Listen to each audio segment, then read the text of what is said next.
Hello, everybody, and welcome back to the Sin Providence, episode 2. It feels so weird to say that. Uh, it's good to be back. My name is Mike, as always, your ST for the show, and I am joined by temporarily just 4, but will be 5 throughout the show. But first, we have Dot, Maggie, Tracy, and Josh. Hello, guys. Yo. Hello there. Hello. Welcome to the Woo, I'm show. Yeah, excited. I know. I'm pumped. Bub is gonna be here soon. It's. I'm gonna curse Bub forever for naming his character his actual name. Because now when I go to say, I just had a moment where I was like, I went to go say his character name, but was like, no, wait, it's Bub. But wait, and then I was like, wait, no, but that actually is his Is it name. David? Yeah. Yeah, fucking goddamn it, Bub. I literally fucking I want to shorting think out. before we announced who was playing what characters and we said David, somebody was like, well, obviously that can't be Bub because he would never Yeah. name a character after himself. And of course, Bub has a good reason why he named him David for the record. But Oh yeah, which I think is cool. Yeah, it's a very artistic choice, Yeah.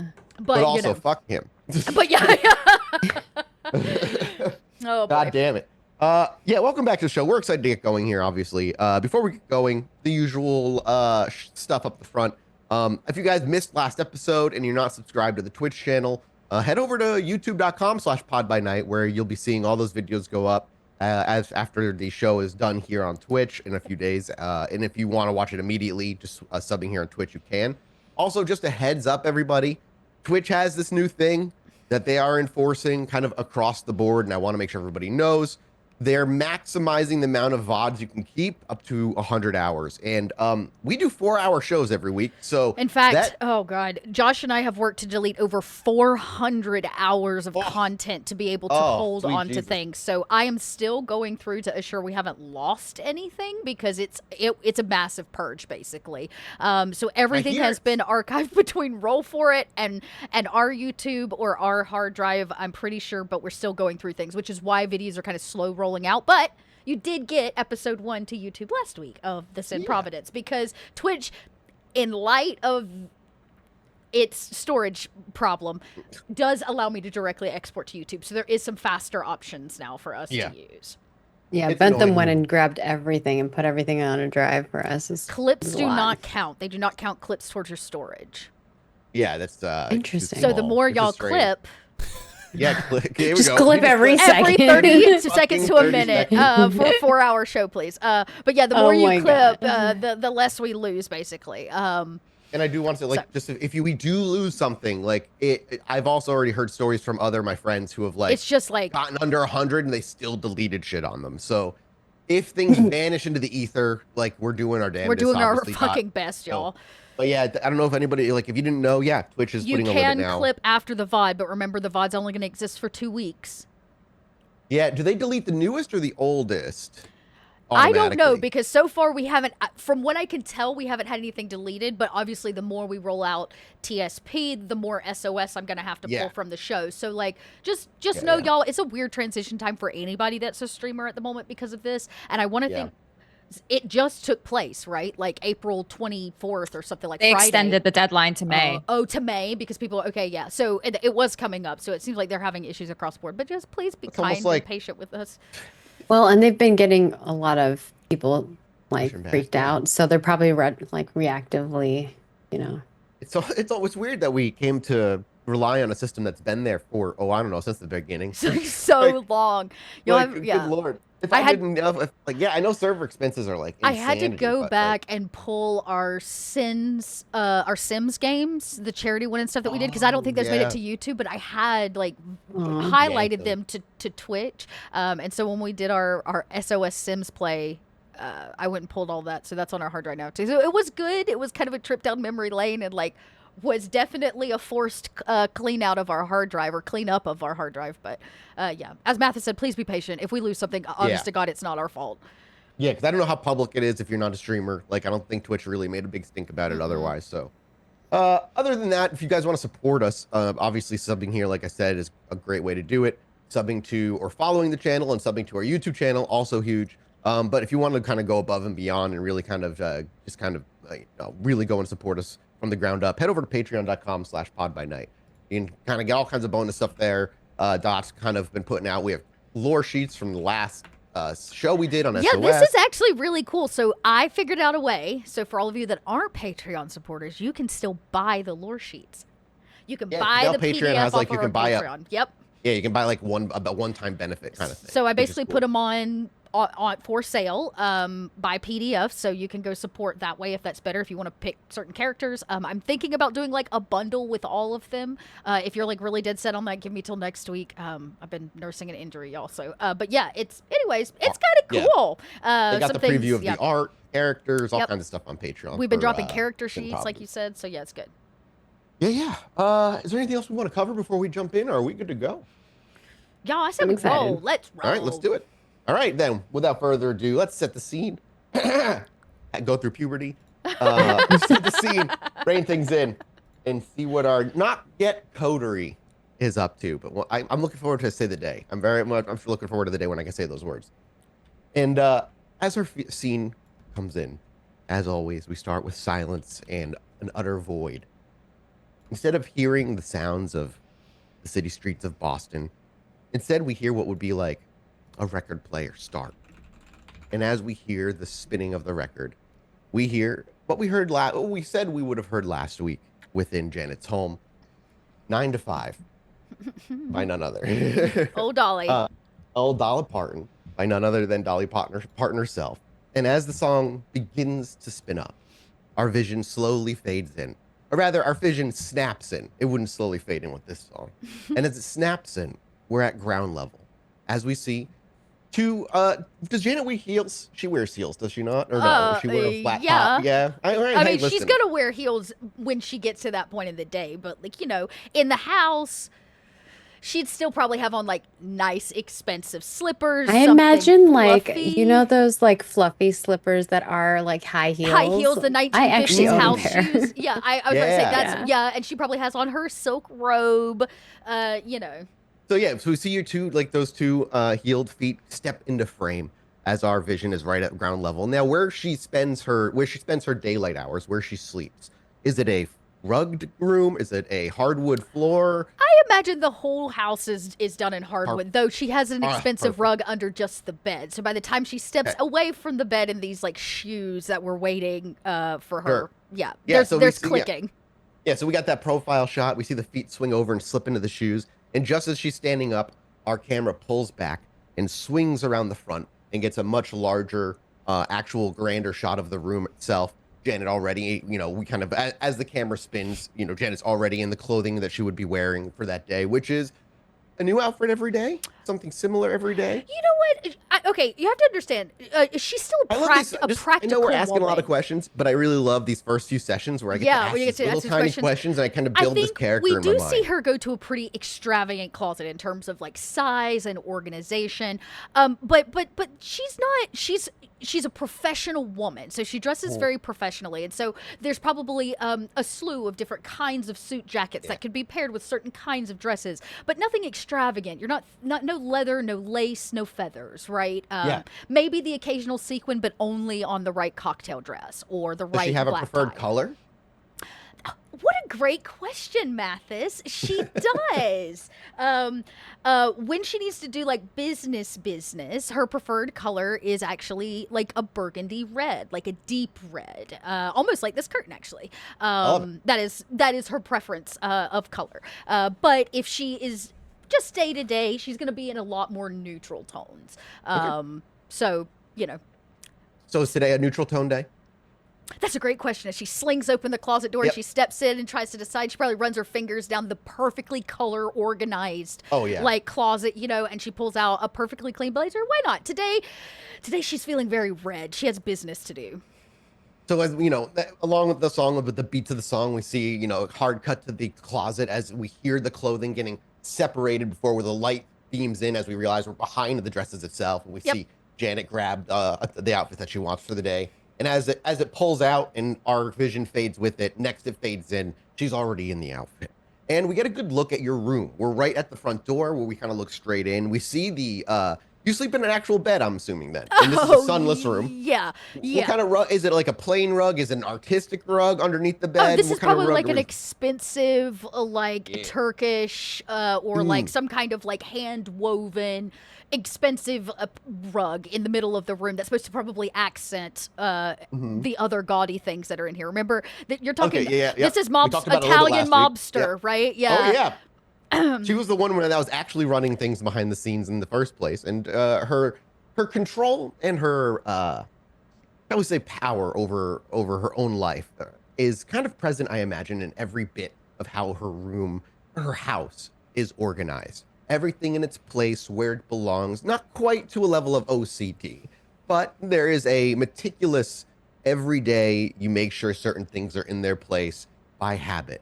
And we see as you have the outfit on, you go about your room. Is your room relatively minimally decorated? Do we have an actual record player that plays, or is that more thematic for if our this own? is okay, if this is Janet we're talking about, there is just a little gaudiness to everything, right? So you're looking at like gold edging, and it's not minimally decorated. It's minimally decorated in that it looks nice, but there's still it's not IKEA. This is not IKEA furniture, right? It's not clutter. It's art. Right. It's art. Yeah. So there's like some kind of like center bench or like chaise there, big armoire type dresser.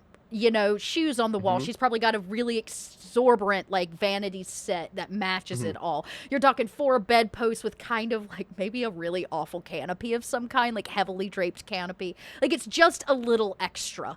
Out of curiosity, do you have? I can't remember. Do you have points and resources or no? I have a lot. Yes. Yes, you have a lot. Okay, how many? 3? Would you like that in reference to the whole Haven in business or just the money Just raw reference? resource number, 4. like raw and 4. Yeah. Okay, yeah. So yeah, everything is like Before you add the exceptionally, business, which would make it 6, by the way. Yeah. All together for But sure. altogether, it's 6. So in terms of her portfolio,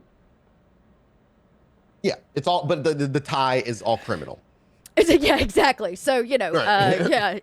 all of that to be said, yes, it's a pretty extravagant thing, and I imagine that there are no curtains because she had to move everything to a light tight window. But after she gets dressed and she does a thing, and you see her put the pearls on, and like she goes full Jackie Kennedy. Maybe today she wears a hat. Today we pick a hat, a small one. That's red. That kind of goes with the whole vibe. And so before she leaves the bedroom, because there's cooking to be done, we need breakfast, she goes to the bedside, the opposite side of the bed in which she woke up from, and there's a framed picture of her dearly departed husband from his days. A camera, as you walk over, it's like a camera hard cuts just as we see your thumb and like your finger grab the picture frame, but we get a close shot of the actual photo. What does he look like? He looks like he belongs at a table on The Godfather. Like, he's a little overweight. He's very Italian. He's got kind of a rough 5 o'clock shadow. Probably in this photo, there's a cigar like hanging out of his mouth, or maybe he's like reaching for one. I would not consider him devilishly handsome. In fact, he pretty much fits your standard concept of kind of a older and very much older than her. You can tell that too from the photo. Probably in his late 40s, 50s instead of where she's at in her 30s. But there's there he is in all of his smoky glory. He was, if I remember correctly, maybe I was wrong, but he was what is considered within the mob a made man, which is where your money comes from. It's basically as high as you can get without being like direct family to become like, exactly. You are basically like, you're as high, you know what, you get the money, you get the life. It just comes with ties. And those ties typically mean death if you don't follow them, but you get an amazingly elaborately lifestyle forever. And now in this picture with the both of you, do we get like Bonnie and Clyde vibes of playfulness? Not like of like, I'm robbing, like I've got guns, but is there like a level of playfulness between the two do we want to make it really, really, like, you know what? We'll make it even more personal than that. Let's say it's their wedding photo. Love it. So this is like even before, like it's just the two of them, probably at the courthouse. They would have been married 15 years ago from today. So somewhere in the late 80s, early 90s, right? I'm so sorry. Yeah. You want the to try way that around, again? late 90s, early 2000s. She married to him. 15. That's even 20 years ago. You know what I mean? Only 15? She was married to him. She was the second wife. Yeah. But it's been how many years has it been since? He's been dead. Yeah. He's been dead 10. 10 years. Oh no, so Oh. 25 years. It's been That's 25 what I'm years saying. since Like they were it has married. to been. You're right. Yeah. So I was right. Okay, so 25 I was years like, the since they math were wasn't actually married. mathing for me. Yeah. So you definitely get The the 90s kind are of, always 10 years away. yeah, 10 years. So it's a little late 80s, early 90s. There's definitely like a vintageness to the photo. We're not talking like they went into like a Belk and got cheesy photos taken, but definitely a camera in front of a courthouse here, because of course there's only so much legalizing you'll do with like a mobster family. And she looks young, like really young, maybe 19, maybe if she's lucky. And she's got a nice dress on and he's got his like nice suit on or whatever. And she goes over, and the last thing she puts on before she leaves the room for the day is she slides that wedding band back on her hand, and she leans over and she kisses the photo, and she says, For good luck. and just for good luck, and turns around and kind of starts her day. Perfect. I don't want to ask any questions about the relationship. I'm sure we'll learn that over the campaign. As you turn and walk toward camera, you like walk into camera, blacking out our vision. And as it comes to, we just see the back of you now marching down the hallway, seeing your day-to-day begin. Now, Elspeth, what does the guest room look like that you put Elspeth in, Janet? There's gonna be a lot of Janet questions as we build your home, and we really have this internally. And maybe one day we'll have a stream where you build it in The Sims, and we'll know what your house looks like. I will. Oh, jealous.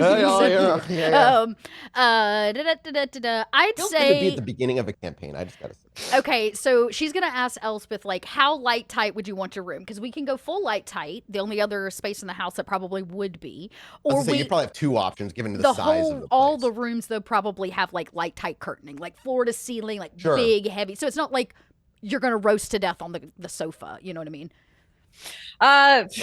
Light tight as possible, please. Elspeth has a lot of anxiety. I love that. Much like Tracy. Is that a flaw on the character sheet? No. Okay. You can make that one. You can make it, I'm Okay. saying. Then she takes you downstairs, because this is like a 3-stack, right?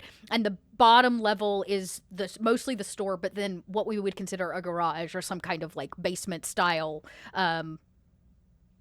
And she takes you down into the basement, which is where she stores the bodies. I was gonna say, I imagine it's where you store your food. Also, like Elspeth probably doesn't care. No. Yeah, so this works out perfect for you. No, it's not like just like home. We're not talking like serial killer lair. Like, she actually doesn't do a whole lot of the killing here. It's mostly just chopping up of cold dead bodies. Think of it more like a morgue, right? Oh. And in the corner, maybe home. there's a So cot homely. or something, and on that cot currently is the body of the guy that Leon killed that we brought home, because she's not had time to prep it yet. Oh, right. Yeah, okay. she had I forgot about plans. him almost. So, so when she walks you down the night before, she kind of rolls the body off and tosses it in one of those big giant freezers, like top lift cool. freezers. Yeah. And then like kind of wipes the sheets off and brings you down like a nice blanket, maybe hand crocheted or something, and a pillow. Man, you would never know that you pointed a gun at her head, fully willing to No, blow her brains that out. was And like less business. than This an is hour ago. personal. Yeah. Tracy, I get that. Before we move on with Janet's morning, then I'm curious because is there anything you do during the night, shall we say, before you go to sleep? Is there any she's young. We're talking. You said you've only been turned for a year. Yeah. So is there any it's new world to you, obviously, but is there anything you do every night before you go to bed, so to speak? Yeah, I'm curious. She doesn't have any rituals, The answer really. may be no. I'm not hinting at anything. I'm Nope, just trying to she build an doesn't- image here. She doesn't have any rituals. I think I just looked at the dead body and it's like, well, the freezer that it's in actually. The And fact- it's like, okay, well, the fact that Janet just moved a body from this bed and now Elspeth is sleeping in it doesn't really bother her. no. So In that fact, it she's- probably means the veil is slightly thinner here, even if not in a notably empowering way. Oh, actually, That might make you feel a little bit more I comfortable. did make you a promise if you. the curiosity does. Yeah. Sit How about for a this? moment. How about this? To make your yeah. curiosity more, because I love stirring the pot. There is, when you come through the house, you enter in what is basically the second floor. You go down to the basement or up to more stuff on The living space. the upstairs, right? Which is all of that. You would have noticed that there is only one room in the whole house, except for her own bedroom, that has basically had a Loctite door. There's one room that you have not been able to like see into in the time that you've been. It's always locked. It's always closed. Does it have additional like a padlock on the outside as well as like a normal locking mechanism? No, it just is closed. How about that for stirring? No, yeah. It's just You notable don't know because if it's everything else is locked or not, open. but you don't see like a security system on that door in particular. Yeah. But as you got, so Janet kind of brings you a blanket. She wouldn't toss you the blanket. She would bring you the blanket, make sure you're comfortable as you're going to be, and then leaves you for the night. And as the door shuts and you're left with a body next to you, and then Thaw's like, yeah, the veil's probably thinner here. Yeah, I wonder. Yeah, I just wonder how many. Like she pulls the little crochet blue blanket up tight, and she's like looking around the room. She's like, I just wonder how many ghosts are here. I wonder how many demons Janet Janet carries with her. I do think about that. A funny question. Since you probably never ever interacted with a demon. Oh God, not the actual demon, no, but like more her personal demons. Yeah, just her personal demons, the grudges, the people who have died, who had unfinished business, and who are just lingering around Janet's presence. Are you going to use an ability or something? That's what I want to know. I want to know what she like. If she's really vibing, if she feels it. She's thinking about it. I want to talk to Janet's husband. I want you to have a conversation with him. We're only on episode 2, guys. I'm like, do I go this deep on episide 2? And no. What do you even have for abilities that would allow you to get super deep in the first place? Like, I know you got wear the veil things. I mean, you need a fetter, I think, to speak. Maybe you just get a vibe now. I need to find the fetter, and then I can summon it. With the fetter. Can you make? Yeah, can you make me, Tracy, a wits awareness roll while Mathews, you're do not forget the flaw on my building. Do you know? I know you. Okay, great, perfect. I know what flaw that is. Okay. That's awesome too. I'm well aware. Let me go look. I don't have the dice open because I'm an idiot. There's layers to this. I'm into it. Yeah. I'm gonna 3 is good. Do you want to re-roll any of those? You could literally re-roll 3 if you spend a willpower. Also, everybody refresh your willpower. And before I goddamn forget, Josh, can you please make me your stain roll, please? Because you had a stain from being a murderer last time, and I forgot to make you roll because I always forget to make you roll. We all clicked our start of session healing stuff, Mathews, which gave us back our... Yeah, that's right. You guys were talking about that, and I was reading. He deserved it. Okay, humanity 6. That didn't last long. How old's your character? He is less... Well, I didn't put a specific number on it, but he's definitely less than a year turned. Okay, so neonate at best. More like fledgling kind of. Fledgling. Yeah. Cool. Humanity 6. Y'all got to get there eventually. It took you approximately as long as it took 1. It took Saito to started with 6. Wow. Okay, cool. Oh, good. That's done then. So the wits awareness roll. Did you want to spend a willpower and re-roll the 3 failures, Tracy, or you want to stick with the 3? I'll stick. I do have a lot of willpower. I will tantalizingly say, if you can get 5 successes, I'm not going to ask the next question I want to ask. I love a little goading. All right, let's re-roll. Come on. Yeah, willpower it. You got 5. Let's fucking go. I'm not going to ask. I'm not even going to ask Dot the question I was going to ask her. You notice one of the rings on her fingers is utterly different than all the rest. On Janet's finger? Ideally, you think, oh, fetter would be good. Oh, she wasn't. Oh, and you think about the ring that's on her finger that is clearly his wedding ring. You said, right? You wear his. No, I wear mine. You don't know where his is. Now his is I thought here. You were wearing his. No, that's mine because that's a different would thing. Work. Weaker link, but still would work. You would notice her wedding ring, even though her husband is dead, and you would think that's a fetter. Now, can't really get it. I mean, if she keeps her wedding ring, she probably kept his.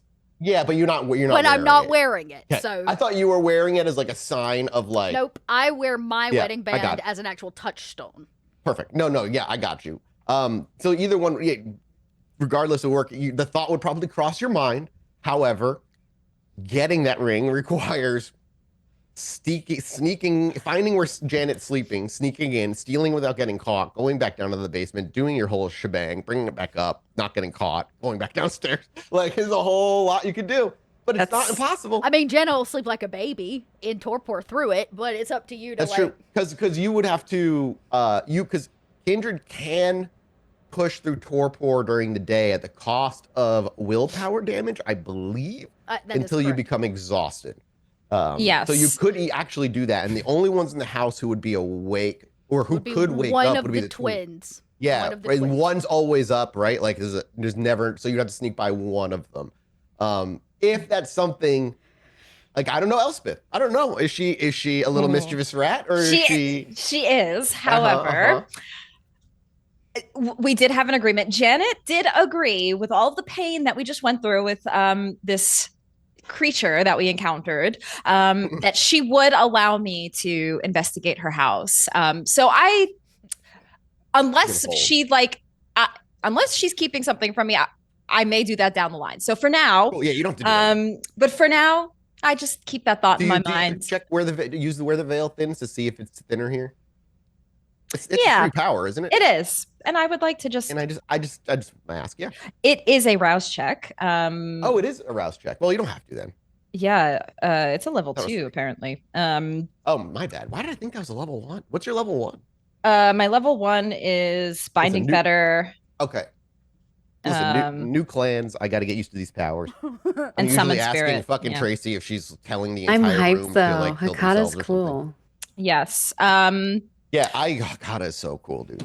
I will just leave it at that, and I will. I love that. So you feel probably comfortable knowing there's a body in the room. So we fade back to the morning where Janet's marching down the hall. Elspeth, you can probably hear her footsteps. Above. Yep.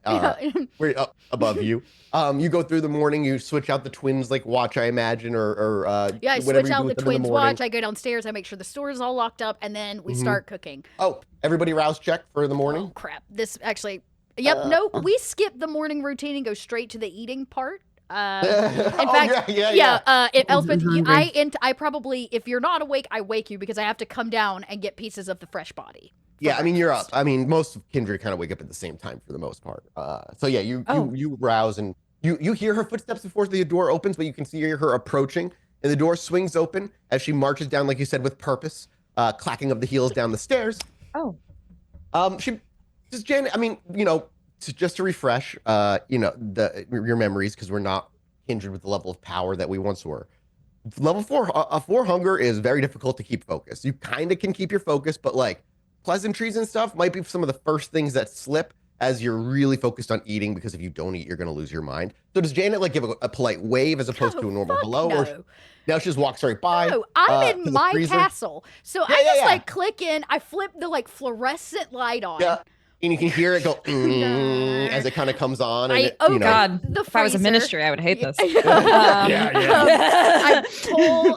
pull the body, out from the night before, and I probably put it on whatever table this is. This is probably like a butcher table, not a medical table. We're not talking like stainless steel. We're talking about something that somebody might prepare like a large slab of meat on. She closes the freezer. Before you move on, did you take any of the twins downstairs with you for this or no? No. Okay. No. Well, yeah. The minute you do you cut a limb off? No. Rip? I think at a 4 we're past pleasantries. Like I could cook up some sausage. I could make like a little blood pudding or something like that for breakfast. But we are past that point. Had I been at Hunger 3, maybe we would have taken the time. Janet doesn't have time for that. So she just is going to cleave this body central. Like open, like an autopsy, and reach in for the organs that she needs to satiate her hunger. So, as soon as you cleave in and you rip the body open, I need a hunger frenzy check, please. Oh boy. Great, perfect.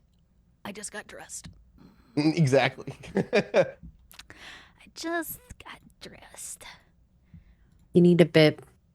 Wow, beautiful. Whoa, that's a huge amount of die pool for that. Holy shit. Guess who's got some serious willpower? Yeah, you critical. You're fine. There may be an while outwardly there's no hesitation. Yeah. There's no moment of like she is calm, cool, and collected Elspeth as she comes down here. She doesn't say hi to you, but there's no moment of hesitation. Internally, there's probably a weird moment where time feels like it stands still, and like a moment where the beast. For Janet, we'll learn, but there's, everybody's beast is different, but there's a moment where you struggle for a minute, but again, outwardly no time, and it's not visible, and you keep cutting through. And you start taking out the organs that'll sate your hunger. I start putting them on like a dinner plate, like or a bowl. Favorite organ? Oh. Probably the liver, something that's fatty. like I swear to God, that was what was in my head. I'm like, Yeah, I feel like it's gotta be gonna something a liver for some fatty. reason. Yeah. Yeah. And so you take the liver out first, probably, and a couple of others, and you get to eating. Do you eat right there, or do you go upstairs? Oh no, I drop these in like a large like cooking bowl or some kind of nice plate.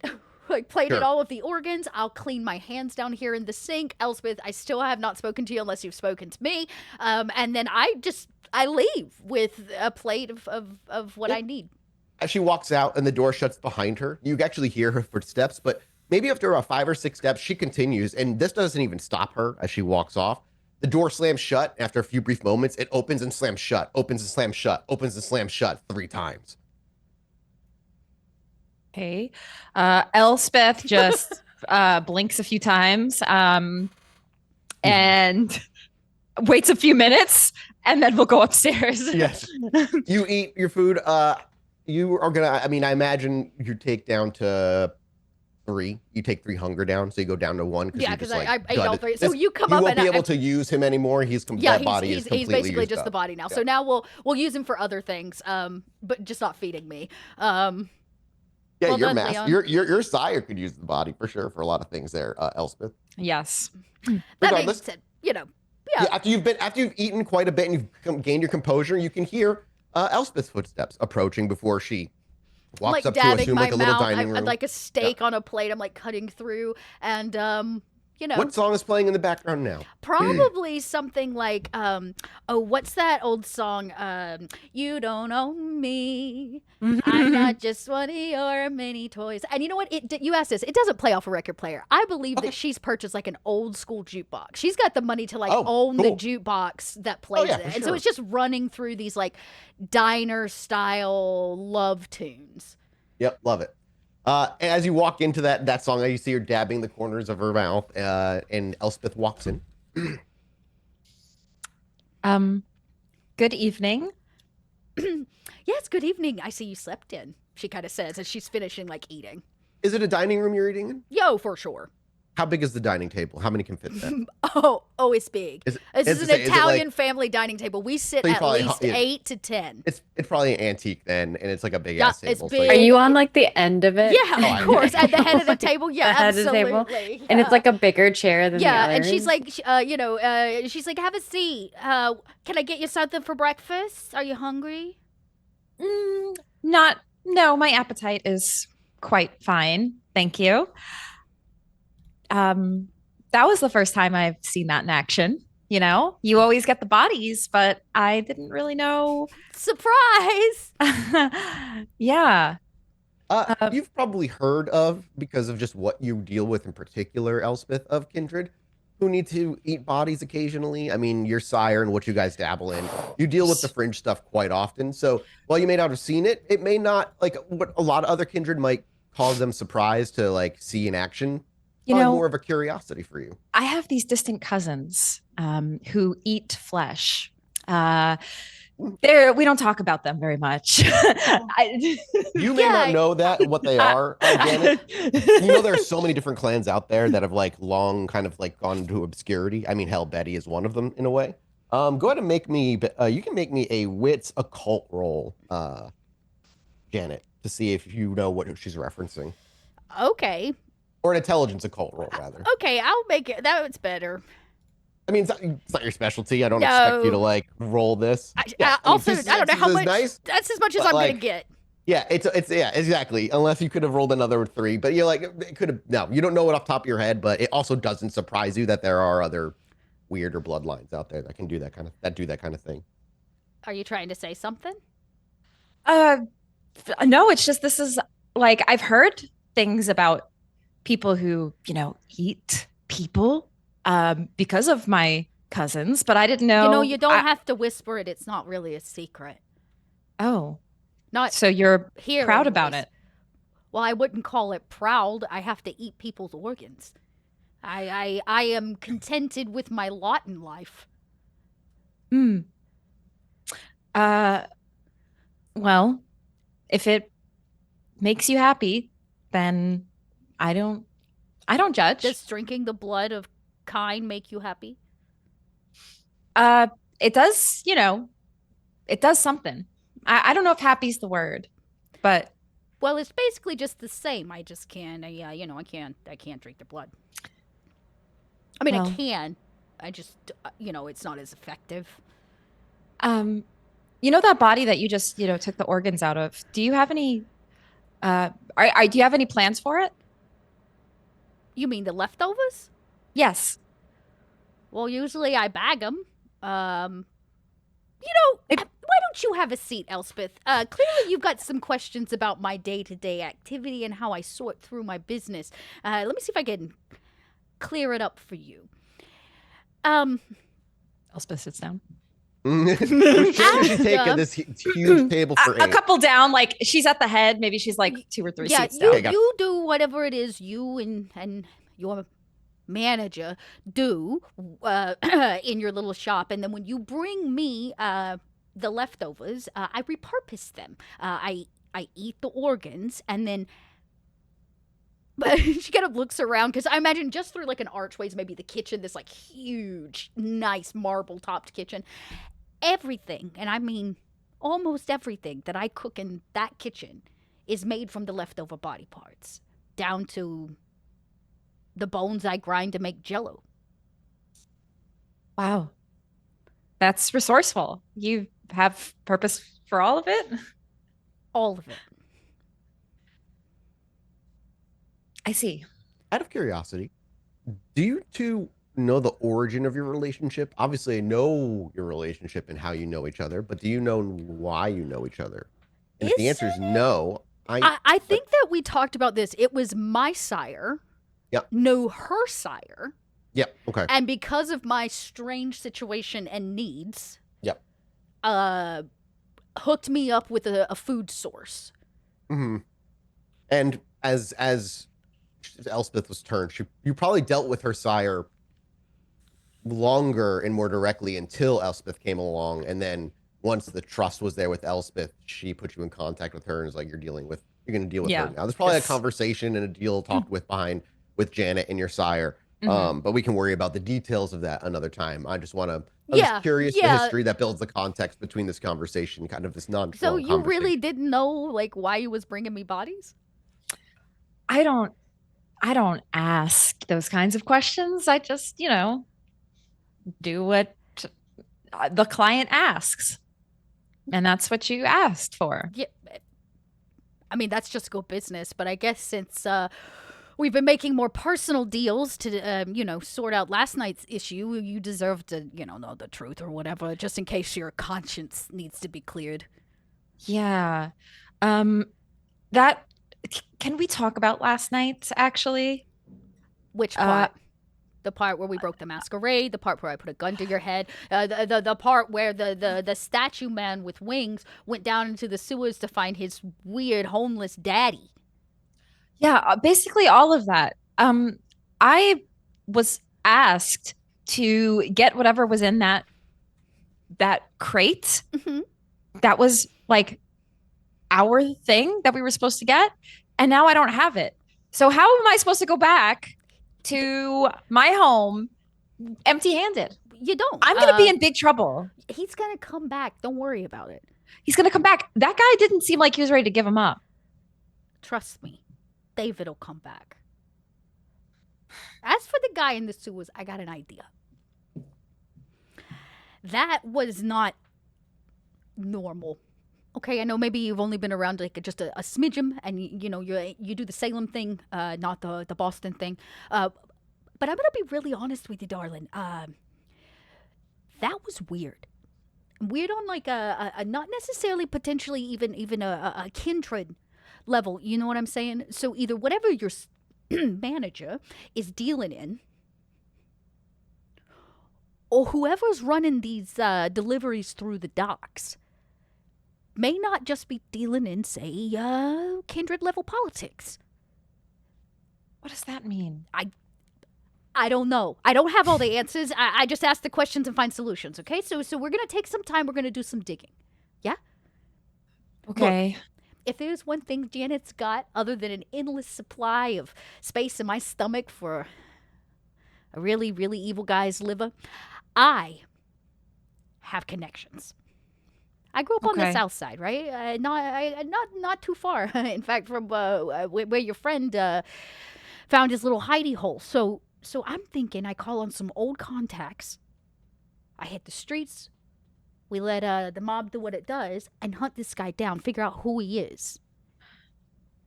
Yeah, I think that would be good. Because even though I may not know what David is, he still has a right to choose where he wants to be. That's what I believe. And when you're moving an inanimate object, you can take it to and fro. But when something with choice makes a choice to not go where you wanted to, you now have to make a choice. Do you force it, or do you not? And so I'm looking at you, Elspeth, and I'm asking, are you going to deliver this poor, innocent, what is basically a lost puppy, to the doorsteps of your crematorium or whatever it is y'all call it? Look, I get it, but also, like, I've never disappointed the people in my life ever. I was the golden child. I am the golden child, you know? I was the one that got chosen to be brought into this whole thing, you know? Her TikTok algorithm keeps telling her golden child syndrome. What is it like? Well, that's real nice and all. And I'm really glad that you're special. I am special. But I and so I can't fail this.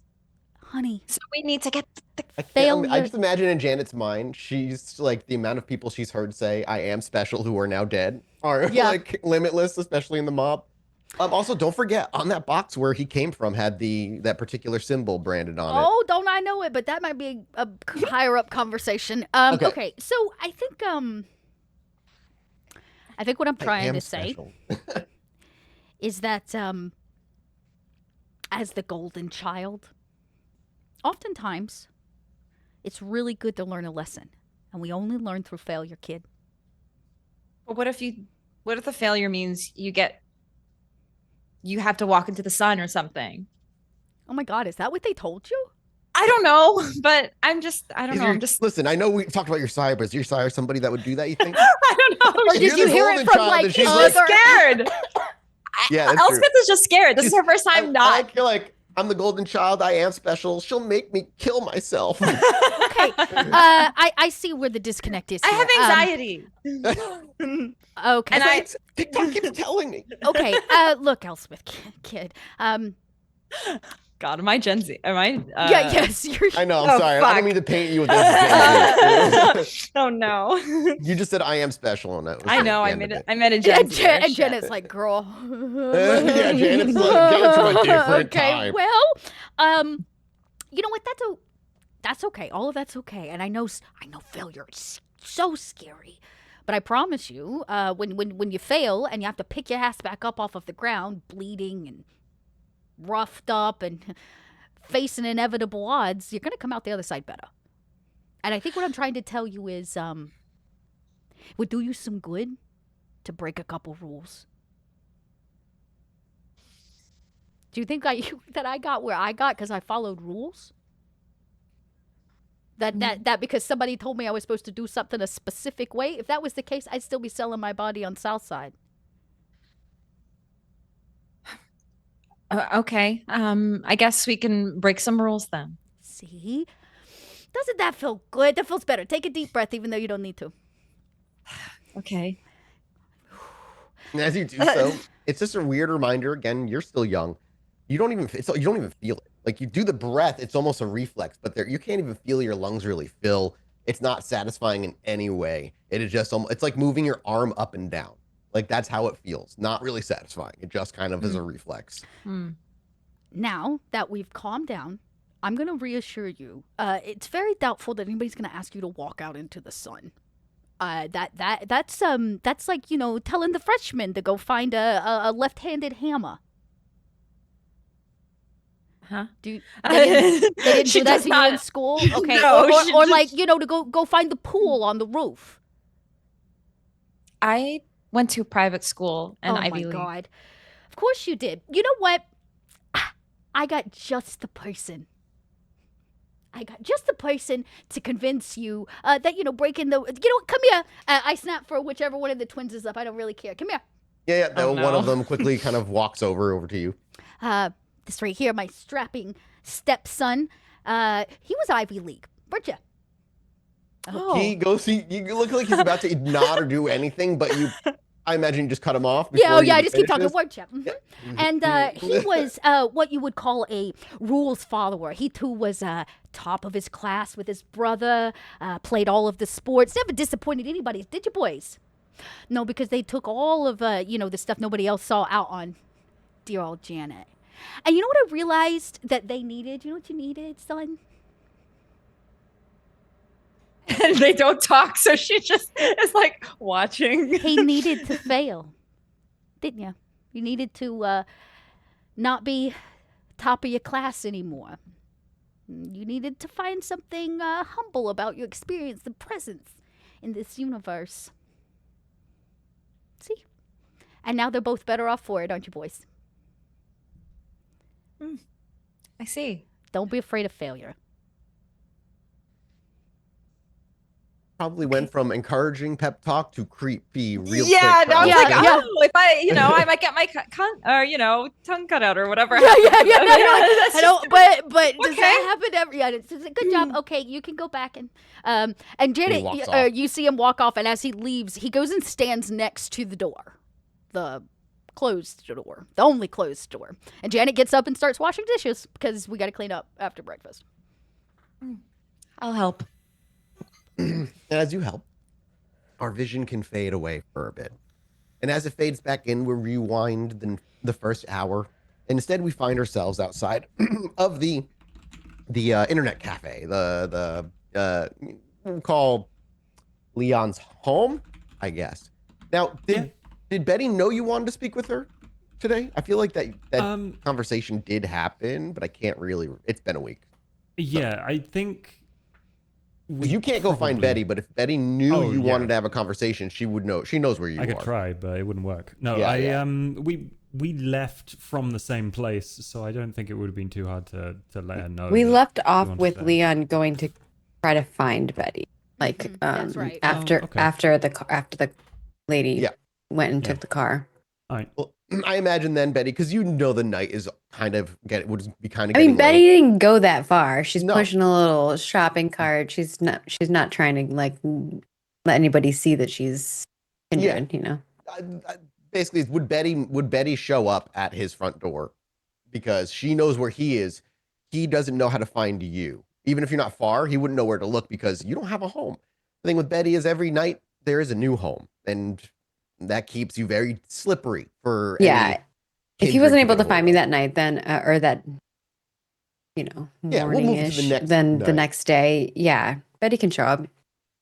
And as the night comes to, what is as we fade in into the building itself, Leon, where do you sleep? What is your room? How is it sunproof? Like as we look in, slip under whatever door may be leading to where you keep yourself safe during the day. What do we see?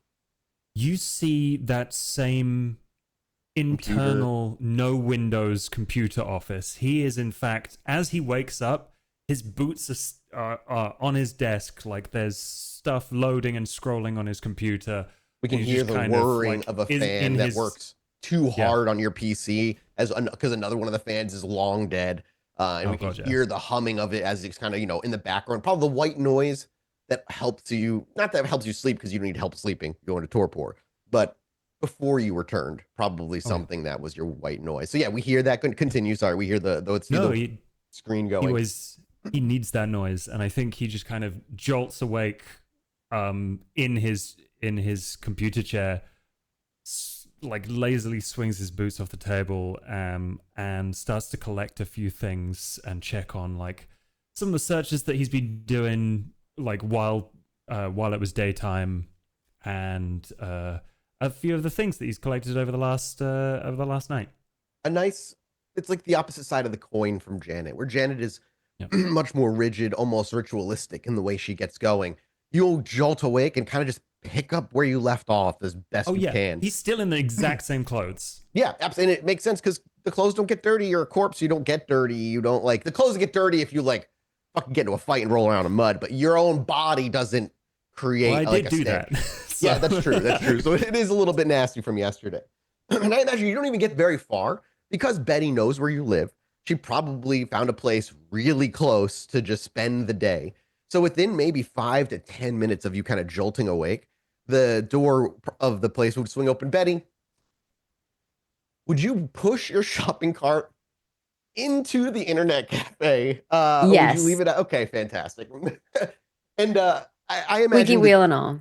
I love it. You can hear the door you don't really hear the front door open to the internet cafe itself, but you hear the squeaking wheel and the rattling of an old shopping cart well before you ever know or hear Betty's voice whatsoever. She told you to find her last night. By the time you kind of separated from everybody and got back to an area you knew, it was kind of late. And well, looks like she didn't forget.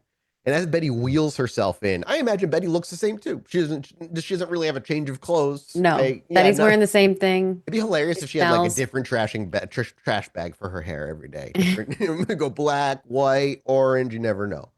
I mean, she does sometimes swap it up, but Yeah, it's always just like ragtag. It's like whatever like random treasure she's found most recently.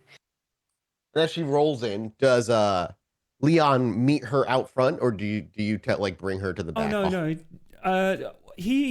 Oh God, it's very late in the evening, so there would probably I just think be what one happened- rando on a computer. So he would Okay, just have her in. I the think main when room. she wheels in, you just hear her go, Leon, Leon, where are you? Yeah, you don't get a moment of silence before she's already calling for you. Yeah, that sounds about right. Okay. I just kind of Stand up. like swing the big like swing doors to the back end. Oh, you didn't get out of and your then chair. go I bet, out then. into the. Oh, what? Oh, you do? Okay, yeah, that's Oh fine. yeah. I go into the main area with all the computers. And when we do, because you slump in your chair, you're deceptively short looking when you're sitting in a chair. And as you stand up, we are kind of reminded how immensely tall you're 6'1", correct? He's more like 6'3". 6'3". Yeah. This towering dude just kind of Can't like remember what I said last time, but looms yeah. as soon as he gets up from the chair, and he opens the door and he goes out to the main room, and there's Betty with the fucking shopping cart. Betty's One of the tiny wheels is too. wobbling. Betty's like 4'11", but she's like hunched over, so she's even like shorter. She just looks so minuscule next to you. And there she is, like you said, the wobbling front wheel, the squeaking of it as it rattles. And there she is. You call for Leon, and like magic, he appears, Betty. Oh, it's like Beetlejuice. Just say your name 3 times and you appear. Yeah, well, you can call on me anytime. It's Apparently not. You don't show up. Where were you last night? I just managed to catch the back end of you disappearing into some alleyway before I had to drive away, so I didn't get burned by the sun. Oh, you gotta be a little faster with those long legs of yours. Yeah, sure. Was there a hint of Well- flirtatiousness in that, or was that just like a teasing? No, he's just tall. He's got long legs. No, it just would be funny I if got she short was like legs. I gotta Betty, move a lot old ass faster. woman flirting with this guy. It'd be hilarious. Anyway, it's true though. Quite literally, he is huge. Yeah. Well, we saw some interesting stuff last night. How are you doing after that? She looks around. There's someone here, right? Yeah, there's probably just some You said there's one playing video rando? games headset on, like locked into League of Legends or something. Genuinely, in when the you look corner. over, there is a person there, but he is like you said, he is leaned and locked in. You see the flickering of the bright screen because these are behind you, like against his face, as his eyes are darting from different parts of the screen, and the rapid clicking of a MOBA. Okay. Yeah, but he's a regular. It's fine. She kind of grins at you when you mention last night. Is What's this so you know, funny? this is awkward What? times where she's like, "Are you alone?" And you look over, and she just starts grinning, and there's just like a silence. What? Okay, what's the joke? Because I don't get it. Like, I saw things that I would have doubted otherwise. You know that. Another Right. reminder to Betty that this guy he's like that. The stuff you saw last night is you would never have doubted if you heard. But also Yeah. he's so young. A reminder that this guy is what, less than a year old? And Betty would know that for sure. Let's put a number on it, actually. He is Give me a number. 5 months old He's as a vampire. So Betty, you would know. Not only would you know because he's in the area, but like someone new. Okay, so we recently met then. Okay, It had to all have right. been No, super 'cause recent. remember we we met I before. was turned. Yeah. Oh, So that's you right. do know me. Yep. I do know you before you turn. That's true. Yep. And that was a weird situation. So Betty absolutely, especially because you knew him before his turn, would know he's a new kindred. So it's just funny to hear these things every once in a while. A reminder that you were once so naive. What part of it was so strange for you? The giant stone man, the secretive drop off. Well, that's not new to me, but it's the fact that I was blackmailed into doing something at the docks. Well, I think you're going to get worse than that. If that's what you're worried about, oh, you're in for a ride. Buckle up, buddy. Right? Well, what happened to you last night? What was so standard about last night for you? Well, I mean, new people, new things, same old, same old. But, Oh, Bessie. I am a little bit mean- hungry. Tried to find somebody to sleep, but everyone was awake last night. What's your hunger at, Betty? 2. 2? Yeah, you're neck. You don't like neckering. Well, I mean, Yeah. I just kind of nudge my head over towards the guy playing League of Legends. Oh, that's not my kind of type. You look at him. That's not Barnacle Jack. Do you want to go into the private room in the back? Even though he's not listening, I mean, if there's depending on what you want to talk to her about, it might still be safer to head in the back room. Yeah, let's go step into my office. As you step into You've his been office, waiting a while to say that, haven't you? And she'll No just one kind of comes here. scoot. as you go into the back room again, Betty, no one would really realize it, but you've seen many an office. You are have been of value many times to many different kindred. This is pathetic. It's a back room with a computer. This is your Fancy computer. office? Yeah. Well, you've a lot to aspire to. You're damn right. You are damn right about that. Look, I really need a favor. Don't we all? Yeah, but you are particularly suited to this favor. You know people. You know more people than me. I know my sire. I know just about the existence of the prince. I know that there's a fucking primogen that's supposed to represent me, but the reality is I don't know anyone, and it's against my better judgment, I trust you. Her And Betty, eyes light up. Yeah, and your eyes light up. And to be fair, unlike when we played in Chicago, this Camarilla starts a lot more stable.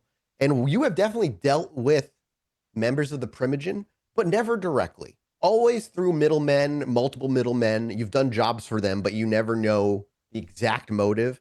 But just due to payments and other little hints that you have definitely dealt with the Primogen, but they are secretive by nature of power. Whether I don't want to feed Betty anymore, thoughts. Her thoughts are her own. But just to give you an idea, he's 5 months old. Of course he hasn't fucking met the prince. He's maybe seen him at an Elysium, seen her at an Elysium. I haven't once. even, and I'm way older. Yeah, exactly. Her eyes light up, and she gets kind of a creepy grin on her face, and she just looks at you, as if she's waiting for you to say the next thing. I need to figure out who is blackmailing me. And so I was hoping, and I've done a little sketch with annotations of the woman I saw get into the car last night. I was wondering if you could figure out who this is. Can you make me an intelligence craft check, please? Mm-hmm.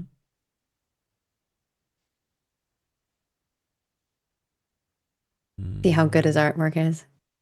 It should be okay. It's average. It's not like unless you want to reroll 3 because you could. I know. Yeah. 2, it's recognizable. You know, it's not like it's like not like a disaster or anything like that. But it's not like he sits there and he's gone to art school or anything. If he has, he needs to get his money back. Okay. Went to art Yeah, that's the school. He woman- needs that's to the go woman back. that- Is that what you just said?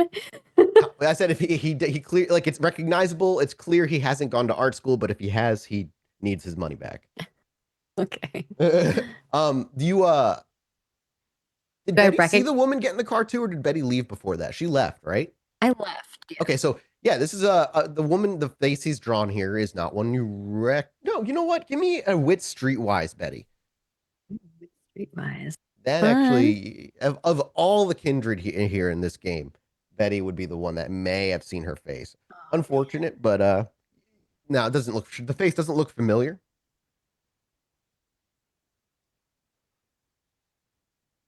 Anything? Well, I don't know them directly, but I could do some searching. Any other information you have on them other than a drawing that is Got. mediocre?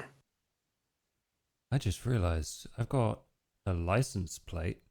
Not that they'll have linked that to anything resembling a real name, but I think I said Got it the had no license. license plate, didn't I? oh, did you? Okay. Yeah, it would be. I have It would be the car. completely tinted windows. Yeah, you know what the car make model is for sure. And like it had completely blacked out windows and had no license plate. Basically, it would be illegal on the streets, but cops are corrupt. Well, Not like in our well, real world. I don't have much, I guess. A face is Betty. A face is quite a lot. It might take you some time, but you have connections, and if this is anything close to looking like the real thing, oh, that's way better than sometimes you've been given less than this, and you've still found what people have needed. It just takes time. Well, Does Betty reach out and take the picture from him, or Yeah, she'll reach out. Her hands are a the little like crinkling of the paper as she crinkling. says, "Well, you know," she grabs it. Yeah, her dirty, grubby little fingers. yeah. Oh, they're dirty. Yeah, Her nails look gross. And she kind of like looks at it a lot closer, and then she just crumples it and throws it in her shopping cart. Yeah, It looks like she's just throwing it in there Yep. from your perspective, like it's a piece of trash, but for her, it's like she knows exactly where it is in like the pile of things. I think there's a part of Leon that kind of recognizes that organization system. Thank you. I'll see It's what I done can her well do. up to this point. I mean, What are you going to give me in return? Well, and he turns around and picks up like a thick blanket that he had. Well, I was going to give this to you anyway, but I mean, I don't know if you're going to find any use. Otherwise, I don't know what it is. Is there something you...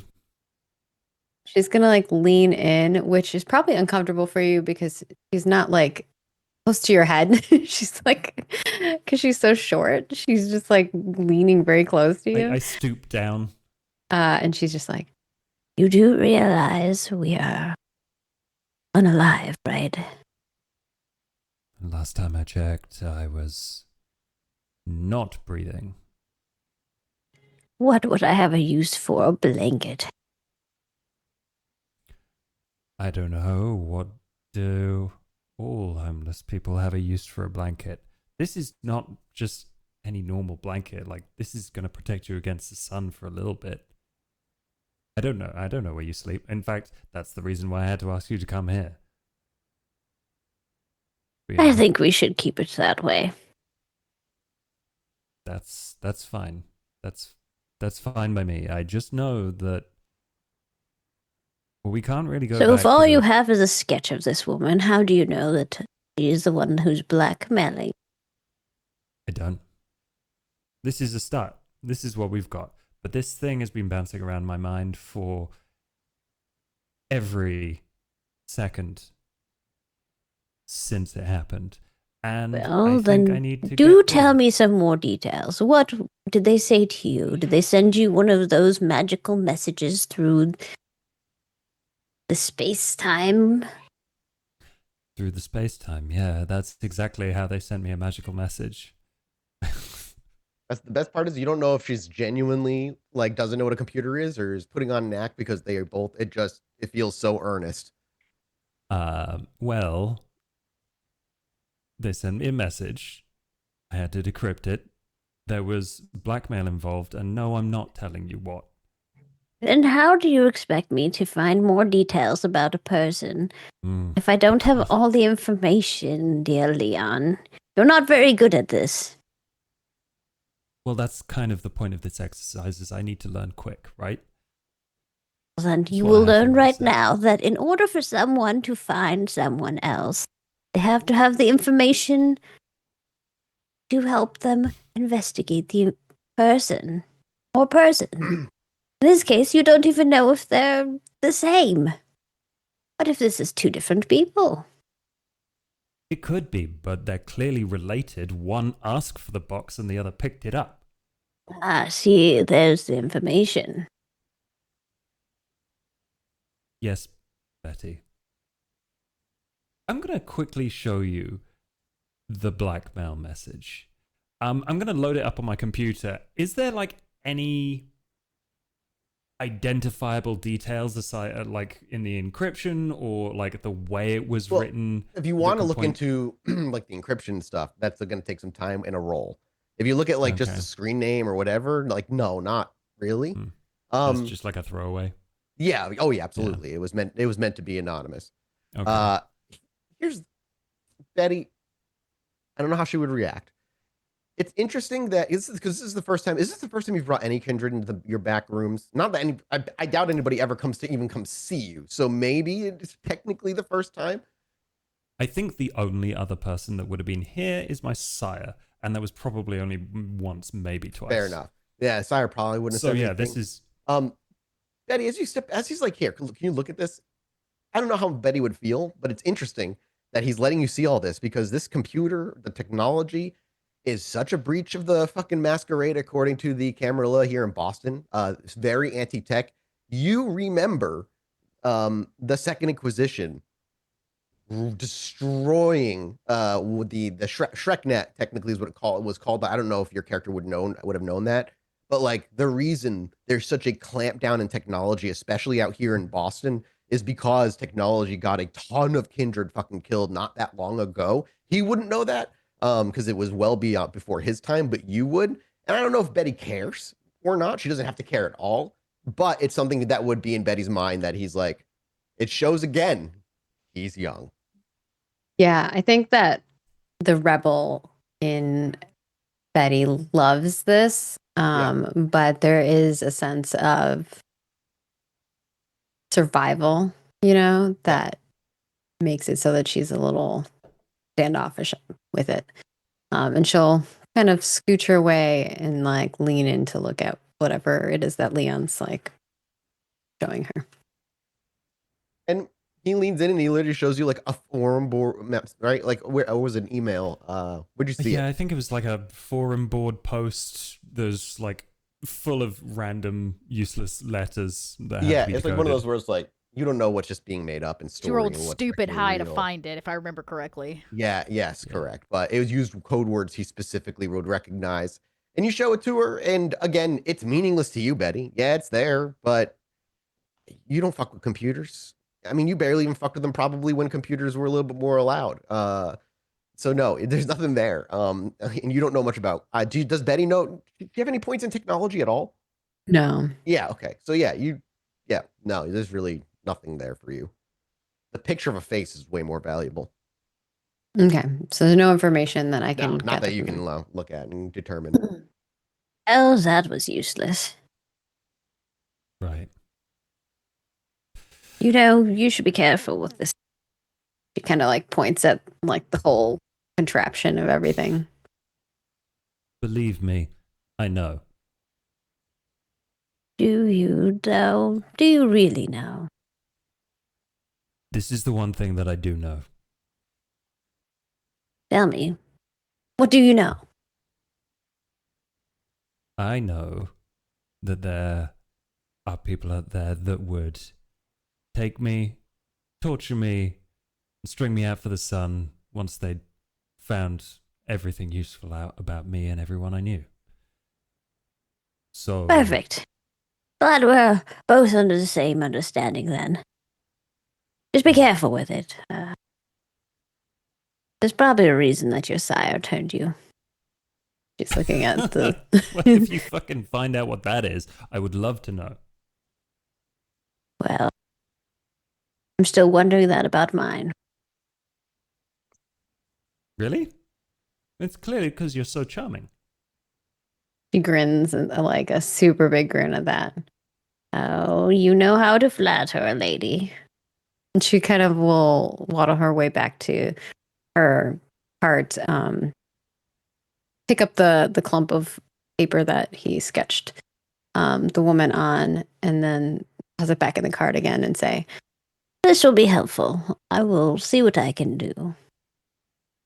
Thank I you. don't want a blanket in return, though. I'll think of something better. Okay. Fair trade. So, mark it down. You owe her a minor boon. Oh yeah. Thanks, Betty. That's a weight off my mind. And feel free to mark it down, Betty, as well. He owes you a minor boon. If you're like, I think of something better, and he's like, that's fine. That's a boon.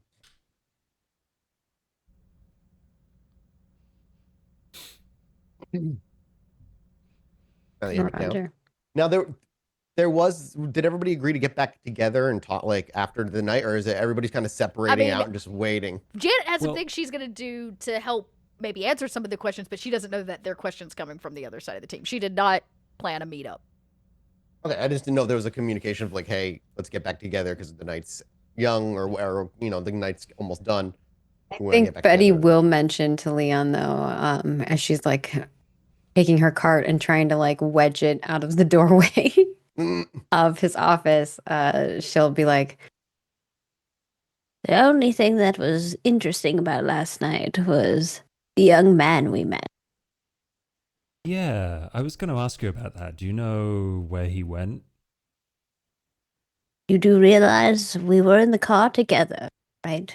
We saw the same thing, Leon. I don't know what you've heard since. I don't have wings, so I did not follow him, if that's what you're wondering. So I'm curious how we got those. Now I know you don't have wings, so you've already dropped one big secret.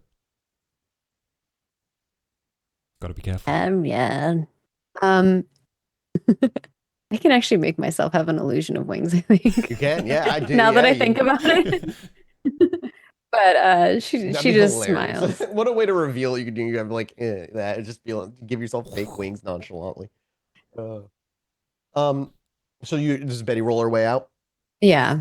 Now I imagine she's going to disseminate the photo to her contacts, whatever contacts she has out there, essentially. Yeah. And let it percolate through the information system. Yes. Okay. Let me go ahead and have you make me a roll. I'll give you, because you have the picture, you'll get a +1 die to this roll as well.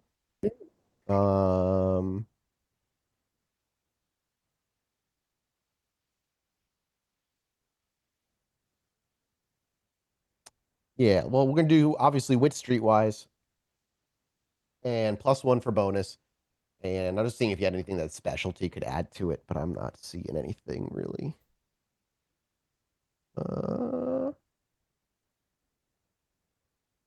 Risk taker, no. All right, go ahead and make that roll for me.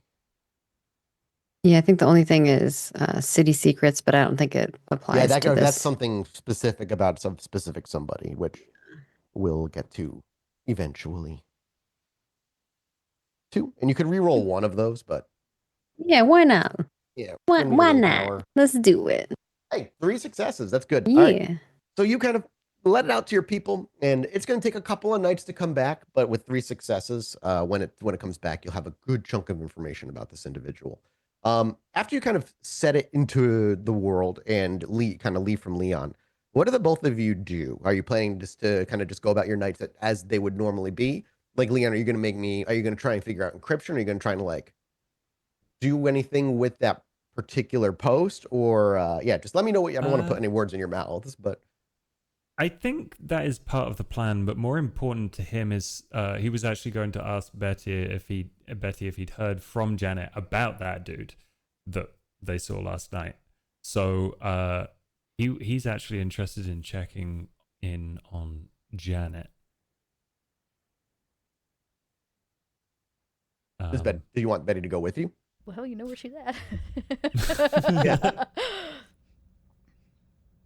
Did you want to ask would, Betty to go with you? Sorry. Yeah, he would invite Betty. Okay. So just as you're about to go, just as she's wheeling the first couple of wheels over that bumped edge, and you hear the rattling of the fucking cage, you're like, Betty, I'm gonna head over to, whatever you're gonna say. Yeah, I was going to check in with Janet about that guy. He seemed pretty interesting. It was very interesting. Are you inviting me? Well, a car is faster than a trolley. You haven't seen my trolley move. That is a good point. I imagine there's always that awkward silence, and she's smiling at you like she answered your question, but you're like, you didn't answer it at all. I mean, She's just grinning. Come on then. And she'll follow him. Okay, you go into the car. You shut the doors. As you turn the key, it rattles to life loudly. And this thing tails off into the street as it grows to the distance, and we can see it move out to the highway and in the proper Boston area, and we were there, a slight whiff of that ocean breeze kind of coming in the cool of the night. And as you drive off, our camera stays as it fades to black, and it will return back on Janet's home. Before they arrive, is there any more conversation Janet and Elspeth? No, I imagine we're like finishing up dishes and those kind of things, like loading the dishwasher, and cleaning, you hear right as the microwave switches to 8 p.m., right? Like early in the night, but the sun is like down. You hear the main doors across the house, anything that goes outside. So the back door through the garage, the front door of the business, the main door entry into the house, all of it. You hear a very loud, like sliding of a metallic magnet bolt, like lock. Everything goes as if it opens everything, as if you had no idea that overnight you had been locked down inside. And Janet finishes like wiping the counter, and she goes, well, we can start a date. Oh, was that the security? Oh, I see. Well, that's great that you have security. I guess I had nothing to be worried about. Somebody. No, it's very secure inside these walls. In fact, once you come in, you can't go out. I mean, not until 8 o'clock, anyways. Oh, okay. Good to know. You really have a lot here, Janet. Elspeth could sweat. Yeah. How did you get all of this? I got married, and I served a man for 15 years of my life and gave him everything I got, and then I took it. And then there's the reminder, and your eyes probably unconsciously flicker to the wedding ring that she wears still. Gorgeous, probably like giant gaudy diamond and whatnot. Maybe not even necessarily Janet's taste, but probably more close to his. It has to be worn, kind of a thing, But yeah, I guess you could say I worked really hard for it. Wow. I was not what you would call the prodigy child or the A-list student. Well, you could still work when you're not, either way, that there's still something that you need to do to achieve your dreams. Mm-hmm. Yeah, but it feels a whole lot better when you've earned it. I see. That being said, come on, sweetheart. And she kind of like snaps at whichever one of the boys is there, and he was standing again next to the closed door. It's kind of in the attached to the main foyer of the house. So I got to go downstairs. There's some number crunching I need to do. I guess you could say there's maybe a suit order or two that came through. So I actually have to go work today. As you say that, you're like, I actually have to go work. You hear it before it's here. The loud rumbling of a fucking falling apart, rusty old fucking bucket say is a car. You know, the worst part about the security system is the fact that Leon installed it so he knows what times the doors open. On the And it's clock. almost on fucking cue. You hear it pull up. The engine rattles. The silence of the engine is almost more disturbing than hearing the engine for a minute. Let's beat them downstairs so they don't come in the house. I just cleaned everything. Ah, yes. Betty, right? If she's You don't even know if tagging Betty's along. there. I was gonna say. She's thinking about Leon. Oh, He doesn't know I was Betty's with thinking him. about the homeless lady. Yeah, so basically, I think it's just Leon because it's Leon's car. I and don't he's see dirty. Betty. So I go down. But that's okay if like Elspeth is Leon thinking of makes Betty. sense too. I know, it's great. And so Jana, you'll see like the stairs that go outside also have like a cut door, right, that goes directly into the building from inside the building. You don't have to go out to the street. And she kind of unlocks the door and goes in. All the lights are out now, but I don't know if Elspeth's ever been in the actual storefront itself or not. But I'll kind of walk through this like really high-end suit shop to the front door and unlock it with like the little jingle of a bell just in time for the car to like putter up. Yeah, like perfectly timed. As you're like, okay, we're good. The door swings open, and the 6'3" enormous hacker steps into frame. And you heard it before you saw her, but apparently Betty was with them. Betty, I'm assuming you leave your shopping cart in the car. I think I brought it in. No, I left it outside, right? Your house. You shoved it into the car, but you left it in the Yeah. house. Yeah. Yeah, And I'll so leave it in the Betty's- car. You don't hear the shopping cart, but you hear the shuffling but very quick footsteps of Betty right behind Leon before you can see her because he's so big. And as he steps through, there's Betty. And you weren't expecting Oh, them tonight. Janet. So nice to see you again. Good See, I evening, was right. everybody. Dare I ask if you have more work for us to do tonight? Please tell me you didn't see something on your computers or hear something from like Toothless Tom or something. I think it's more that you have something to show us. That's a good point. Yeah. I look around like I have absolutely no business with them. If I had like an agenda or a to-do list, I'd pull it out to just double check. As quaint as that idea is, I have work to do. Elspeth stayed the night. We've had breakfast. I'm in dire need of just some. I got work to. What is it? What is it that you're here for again? What kind of work do you got going on? And Betty kind of has like a look in her eyes, like she knows something like I've that had you don't new know. suit orders placed, and I need to get them moving. I was gonna go sit behind the sewing machine for a few hours. yes, your nice sewing machine, of course.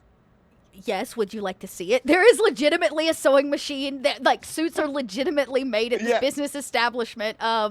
No, like Betty's clearly surrounded by evidence that there is a business, and she is still like, Because Betty probably knows the real deal, but nobody else yeah. doesn't. Yeah. It's But anybody who knows anybody's a mobster knows the business is a front. it's always even a if they're front just for fucking something. civilian. You may just Yeah, not know what exactly. it's a front for. Not secret, no. Betty expands her arms out, like she's got little old Yeah. lady arms, and she's like 4'11", so she's tiny. She like spreads them out like chicken wings, and she's like, I was more curious about your flying friend. Oh, you mean Elspeth's flying friend, right, honey? And then it's like kind of like she's been sitting just a few feet behind Janet quietly. You just kinda couldn't cage watching. that one, could you? Yeah, did you guys see that he flew away? Yes, dear. Yes, I think all of us Oh, they were in a saw different car. They were. a giant gray thing flying out of Maybe your come vehicle. in. Everybody just Also, come in your the shop so we're driving not on the skills street. Just could use some work. into the Half shop. of Come on. Boston saw it. I don't think we need to be subtle. Honey, this ain't about Boston anymore. As Elspeth will tell you, if you don't follow the masquerade, they'll ask you to walk out into the sun. So everybody come into the shop. Let's lock the door. "Oh yeah." Betty Yeah. was inside when she said that. Yeah. Door's shut. Gets locked. If we're gonna fucking do this, you're not gonna let civilians walking in this goddamn door. Doors are locked, and you are Flip insured. close sign, Yep. Okay. Yeah, we lost him. We did not lose him. That's an over exaggeration. That is not what happened. He fled from the scene because he didn't feel like we were fulfilling his needs, right? He was like a homing pigeon, and he had a place he had to go. And then we couldn't get him back. Yeah. Well, So if you're homing beacon, you have a location in which you're beaconing to. Is that Yeah. not clear? we also after the followed him drop-off- too after the drop off, right, all the way to the south side and some tunnel system down into nowhere. There was this. Oh, a tunnel always leads to somewhere, Well, Janet. it did. It led to a lair. A lair, I tell you. Oh, that's a perfect place for a tunnel to lead to. Yeah, and we found David there. He was talking to some weird kind in the sewers, as if he had been brought home to Papa. What's weirder than David? No, this guy was normal. Like, No, he wasn't. Now she's saying he was normal. You're saying he's weird. He I'm wasn't getting like very us. contradicting He stories was. here. We would say he's not a kindred. And I didn't. There was nothing kindred about it. But he gave me Immortal. the heebies of jeebies. Me. What about him was heebie-jeebie? It was the way he looked at David, as if it was like Dr. Frankenstein seeing his monster rise for the first time. There was this obsessive completion about the fact that he had come home. It was weird. I mean, David alone is weird enough. Oh, I have your jacket, by the way. I go get your jacket. He left it in the car with us, so I make sure Leon gets his jacket back. So, to top it off, David's weird, and then he seeks out not one of us, not anybody like our kind. He seeks out some human that's living in the sewers in his little weird occulty lair. It was very strange. We didn't go in. We left David to his. Interesting. So- Why didn't you go in? he wouldn't let us. This guy was just like, okay, thanks, bye, and just made us leave. I guess you could say I have a You predatorial do realize you sense. have a way around that, right? Both of you, right? Oh, honey, I didn't want to. I did not want to go in this place. I didn't want to have anything to do with that guy. He was Why not? because Aren't you curious of where this David came from? well, of course I am, but I'm not gonna go snooping around some random guy's bunker in the train systems of South Boston. If I want to learn information, I'll suss it out, but I'm not gonna do it sniffing about somebody's apartment. It's kind of rude. That's the best place to find some information. Okay, so we go about things differently. I find my information a little different. But that being said, I'm happy to point you in the right direction. But we left David. If a lost dog sniffs his way home, are you gonna take him? You left David with some strange You're person damn right who I you did. think is Yeah. weird. Yeah. He seemed Oh. kind of new. What was he? Well, he had wings, and was very chiseled. Like I said, for those Very who've been chiseled. around, specifically Betty and Janet, though Elspeth would likely have heard of this. The closest thing you think of is like Zimitzi flesh crafting. I Can mean, do shit like that. Yeah. I've seen the occasional flesh crafted thing, though. Whoever flesh crafted him had a vision in mind. That's for Oh, sure. I like their vision. Well, yeah, it was very. I've never seen a flesh crafted individual so atomically correct. So minus the wings, of course. That was a really a choice. Artistic. There you go. Functional. I've heard a little bit about that kind of thing, but the one thing that I have a question about is, well, that box had a symbol Oh, here it comes. of my family. So I think that it probably belongs to my family. So yes, the I living saw that creature in the symbol. box belongs to you. Well, if it's something that somebody made, they're usually pretty possessive of those things, and I don't want to mess with Yeah, that. I'm gonna be really honest. I'm not sure that y'all made it. I'm pretty sure that creepy sewer guy might have something to do with the making of things, and y'all might just be interested in acquiring such a rare living object. Well, you deal in business. then if that's the case, then it should be ours. As long as a contract was signed. Did you read the fine print? Also, was there even a contract? Because, usually when shady living things come in on docks, it's considered, trafficking. And therefore, we don't really sign contracts around that kind of business. It's just a do or die kind of situation. Well, I don't think he's something to own either. It seems like this is a person of his own kind. That's Maybe what he trying wants to say. go there, and he just doesn't know it yet. Okay. We've asked David to return. He's going to return in due time. I have a feeling that he's very interested in coming back to fulfill his end of the deal you made with him, Elspeth. Yeah. Where is David going to go? To, you told him your little shop, right? Your shop? I did. Yeah, he's Yes. gonna go to the shop where he was supposed to be delivered. It's just a longer time frame than originally planned. Currently, Say that again. where we are not. We are not there No. right now. No, we are So not. if he goes there, you are not there. Correct. You are correct. Well, your car's out back. The van. You can. Oh, well, okay. This does make things a little complicated because I don't think we should.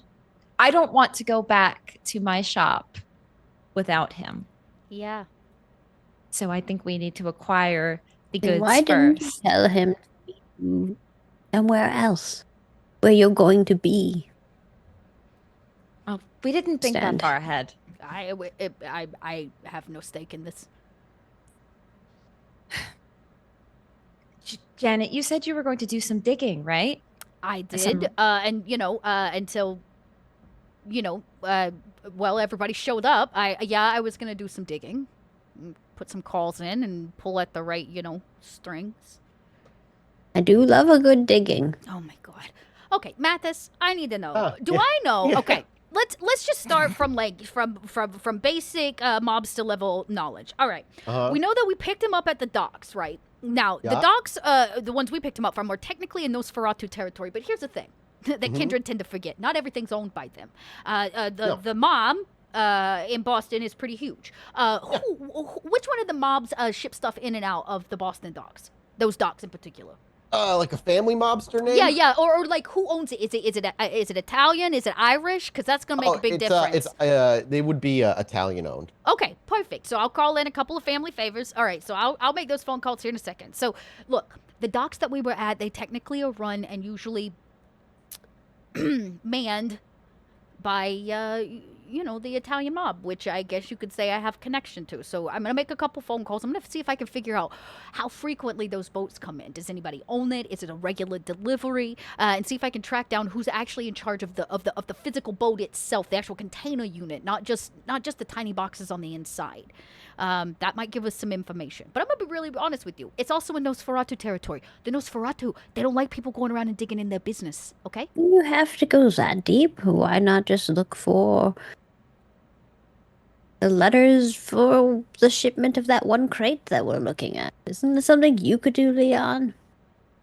Yeah, if you get me numbers, like crate numbers, I could probably search Well, we it still up. have the crate numbers from last night, but You know what the boat was called? no, because it didn't come in on a boat. It was just a container unit. That's why I was going to go digging at the docks Okay. for an actual dockmaster to see if he could tell me which boat it came on, how frequently they come through, and if it's the same Well, if you container get- each and every time. If you get me the crate, not the crate, the container number. We got I that can from find last you night. exactly where it's been. I go can digging find you through maybe exactly like where my it's been. tiny purse from last night, and I pull out the slip of paper where we were given that information. Yeah, I don't know where you're gonna do it. I don't have a computer here, not like your setup. Well, I can go home, All right, I fine. guess. If y'all don't want me to call in favors, you can always do your thing. I don't have a computer, kid. Well, we could do both. It's always good to find information in multiple ways. Well, and then we got to talk about David, okay?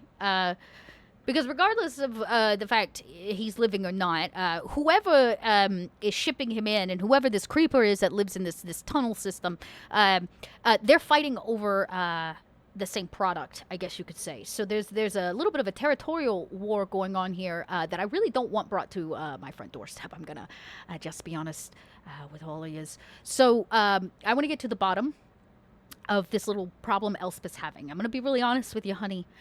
There's a very good possibility that you and your manager, your store, are dealing with another clan. It's not as family friendly as you think it is. You didn't. Janet didn't recognize the symbol, right? When she saw it, I made you roll, and you didn't recognize it. I did. Oh, you did. I did. Okay. So then you both recognized. Now, it. I'm not gonna say that the stamp on the box he came out of didn't give y'all rights to own him or whatever. But your family doesn't deal in flesh crafting. That much I know. No. More importantly, let's just say for hypothetical sake, he's not flesh crafted. Let's just think a little bigger. Let's be creative for just a second. If he's not flesh crafted, and we're not talking about some kind of weird Smeetsy, hot dad bod situation here, what and who could do something like that? And I'm going to be really honest with you. I don't need to know a lot to know a lot. And I can tell you the only other thing that I can think of, and the only other clan I can think of would be the Tremere. His existence is what some might call magical, otherworldly, different, not normal. And usually the only two not normal to that level that I can lean on is the Zamitsi and the Tremere. Problem is, Tremere are in a bit of a complicated situation at the moment, if you didn't know.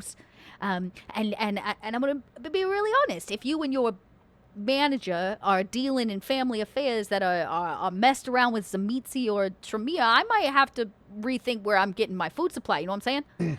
It does tell you too, because you knew. I forget who knew exactly this about the job, but you knew that the job was basically taking in somebody that is the equivalent of like a drug mule for leaked Tremere secrets. I think it was Betty who knew okay. this particularly. Okay. So Betty didn't tell us that. Well, that yeah, I don't know if she would have shared it. Betty would have known like the job you were going for was actually looking for somebody who was running in potentially stolen Tremere rituals, which is extremely common right now.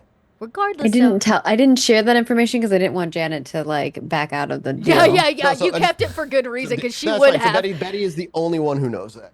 But all of that to be said, regardless, he is a walking, muscly, naked masquerade breach. I was going to ask you about that. What do you want to ask me? Which ones he breaks by simply existing? At least 2 or 3. Just in his placement alone. So I don't mean to be the bearer of bad news, but regardless of who owns him, you're guilty by proxy. Well, there's something I didn't share with you all. Oh, here mostly it comes. because I wasn't sure if you would do the deal. We talked about this, Betty. You can't do the before and after. You have to give me all the information up front. That's not how we do business. Well, it depends on the situation. Some this is things an important are situation. It wasn't important to do the task at hand. We got the task done, and it required no knowledge of this thing, correct? No, I was just... This is why we don't open the package. We didn't open the package. You were right, okay? To be fair, I feel like the package opened itself. Okay, that's actually a technicality that I could stand by. That being said, what do you know that we don't know, Betty? Oh, well, see. There's some Tremere secrets that are being a little bit more leaked. So you're not far off, my dear Janet. So it is the Tremere. So now we're talking about dealing in blood magic and a bit of a clan war that's going on. But this is why the Primogen Council rewards us with such favor. Did you not ever wonder what kind of task would require? Are we sure this is the council that wants us to do this, or was that one of those things that was just told to you so that we would do the job? Well, I never really know. I don't talk to the council themselves, but Betty, you know. You can't bring Camarilla jobs to my doorstep anymore unless you can confirm in which they are actually Camarilla. What if Does it really matter if it's Camarilla or whoever it is? No, It's all the same bullshit. We've It's all already been over this. bureaucracy. Betty, we've already been over this. It supremely matters who is asking us to do this. Okay. I say we stay neutral and you do things for whoever. It's all bureaucracy in the end and bullshit. I can solve this problem. Why don't you, the three of you, just stay here and pretend you're interested in the merchandise, and let me make a couple phone calls. Jesus. Thank you, God. Janet. I appreciated that very much. Janet, you're going to make. I didn't even finish telling her everything yet. I know. And she walks in, she walks she doesn't away. even need to know. Now it's time. What she needs to confirm is we didn't just do the job for the cam and not actually do the job for the cam. That's the bigger. Does Betty continue saying the rest of the other two? No, that's what she just murmurs, like mumbles, like I didn't even finish saying all of it yet. What was that, Betty? Well, she didn't want to hear it, so that's it. I don't think she wants to hear much of anything right now. Janet, who are you calling? Do you have All right, contacts as an advantage? I have some contacts. I also have some debt and things like that at least give me access to a human. So Janet, yes. Right? So Janet pulls up the human side of this first. So she picks up like an actual landline phone, right? Boop, boop, boop, boop, boop. Calls up whoever it is. There's probably like somebody answers on the other side, and all you hear is Janet says, "Look, tell the boys that we need to have a meeting. I'm cooking dinner. They can come to the house, but it's important." And then she hangs up. You didn't hear anything on the other side? Okay. She needed to deliver the message. This wasn't about an over-the-line phone call. Yep. Excuse me. Then she picks up the phone again, dials a different number, puts it to her ear. It probably rings a little bit longer. She is calling up her sire, which doesn't. Okay. Right? She's got to jump some hoops. Yep. It rings quite a while. It never cuts to an answering machine. But after a good chunk of time, eventually you do hear on the other side a young man's voice, not of your sire's, of course. Of course not. That's just says, actually just says silence. It just says, hello. That's it. Tell the boss that Jenna has a really important question about some recent activity near the docks. I could use some confirmation. There's a few beats of kind of just tense silence before they say, "Is it an emergency? You know they're busy." Tell him he can hit me within the next 72 hours, but there is some urgency behind the information. Another beat or two of silence. Understood. I'll pass it along. You know this voice, but you only know him by a single letter, simply known to you as O. Oh. I hang up and I turn around and I go, "Okay, calls have been made. Now we wait." Yeah, she marches back into the room. Calls have been made. And as they say, "Now we wait," we will slowly fade to black. And we'll take our break, as we're just over 2 hours in. And yeah, we'll be back in about 5-10 minutes. Go to the bathroom, do what you got to do, and we will return. All right, gang, we'll be back in just a few minutes.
welcome back. Welcome back from break. Hello, hello. We're just gonna jump back in, everybody. Really, no need to take a pause or a breath. Hope you guys got a drink and are refreshed, but we're gonna go back right back to the scene where Janet marches back in after having made the couple of phone calls.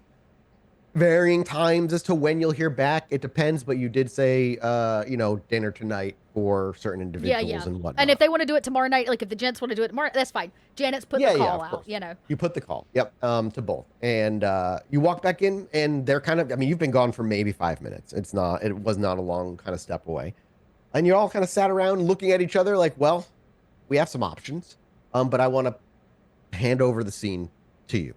So, who did you call? And the information you're getting from... I'm not going to tell you my contacts. I put in a request to see if I couldn't suss out some doc information, and I put in a request to figure out the legitimacy of the job that we pulled last night.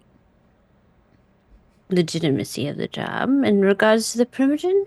In regards to the Camarilla. Yeah, I just need a reassurance.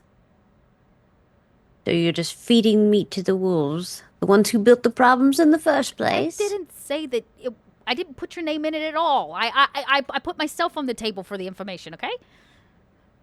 I wouldn't trust them, Janet. Trust me. They're not. This is somebody They're not going I to trust. fix anything. I didn't say it's not about fixing. It's about confirming. I just need to confirm the fine They'll print. confirm something, and they'll crush someone small in the process. Look, honey, it's my sire. He's perfect. He'll tell me exactly what I need to know and exactly how I should know it. Oh, you might think that, but I I wouldn't think trust it. them. I know it. Well, it'll be your head on our line. Oh, honey, my head's never on anybody's plate. It's the other way around. It's gonna be just fine. This is what I do. I'm Janet Janetti. See, I would do it a different way, and maybe we need to discuss this if we're going to be doing business together, Janet. Look, Betty, I like you and all. Our only business is information sharing. You hear things, you tell me. I let you sleep on the block. This whole business deal that we did, this job last night was a little new and different, and I think moving forward we should maybe have some ground rules about how we go about doing these things, the information that is necessary to there you go again, blah blah blah, rules. I don't like a single bit of it, Janet. Rules are important for 2 reasons. 1, rules are there to keep us safe and structured so things can progress at the rate at which we want.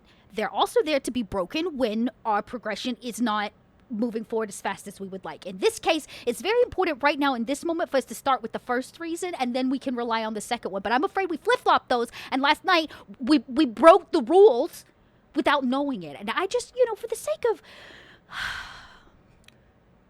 sake of everything, I just needed a confirmation, and so I called the person I trust most.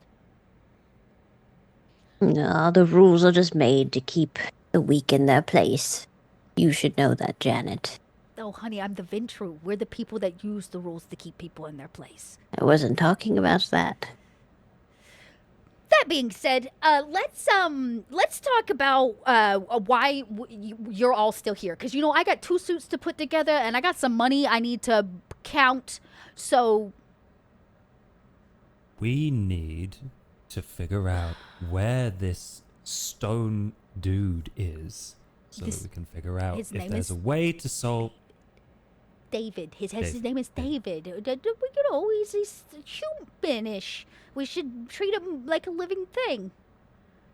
Whatever he is, I would quite like to find out. But more important than that, if there is a masquerade breach that can lead back to us, do you want to be the one who finds it, or to be the one who is found? I want to be the one that covers it up to make it look like it wasn't our breach to begin with, honey. I'm playing 3D chess here. The better way around this is to figure out who's involved, how this got sloppy to begin with. I agree. That's why I'm having a dinner party. Most importantly, Janet, who stands to gain or lose when the truth comes out? That is what we should be thinking about. Well, I have a feeling, and no offense, Elspeth, the people that were standing to gain something was actually, your store, your friends up there in Salem. Y'all had the most to benefit from it. I'm going to be honest with you, especially if it was something you made. What do you know of what they're looking for? Next to nothing, really. I just got this job because I told my manager that I was going to the docks to help you guys with the job. And then she was like, oh, well, there's something else I need. So here, and gave me the instructions. It was and a that's while about the you're there kind of a thing. I hate those jobs. While you're there, 'cause Yeah. you also, oh God. Yes. So I know just as much as everybody else here. But I do know that when well, we keep talking about all this rule breaking and it's just making me very nervous. What if somebody just comes knocking on your door, Janet, and pulls us away and we're going to just be gone forever? That's what they do, right? This isn't Men in Black. We don't have our memories wiped away. Nobody comes knocking. And trust me, honey, nobody's you comes say knocking that. at Janet's door. And for a Could be brief Men in moment Black. before you continue, Leon, for a brief moment, when she says memories, while it's perceptible to only you and not to anyone else, she almost says, she says the word memories the exact same way, repeated 3 times, as though she's stuck in a moment of repeated, like a looping. And after that 3rd time, the conversation continues for a moment. As you whip your head over, maybe to catch it because she's speaking and maybe you're looking away, she's just talking normal. It only happens 3 times. Memories, memories, memories, and then she continues. Oh dear, Elsbeth, I think you have the wrong idea. You know, the protect the masquerade, maintain the peace.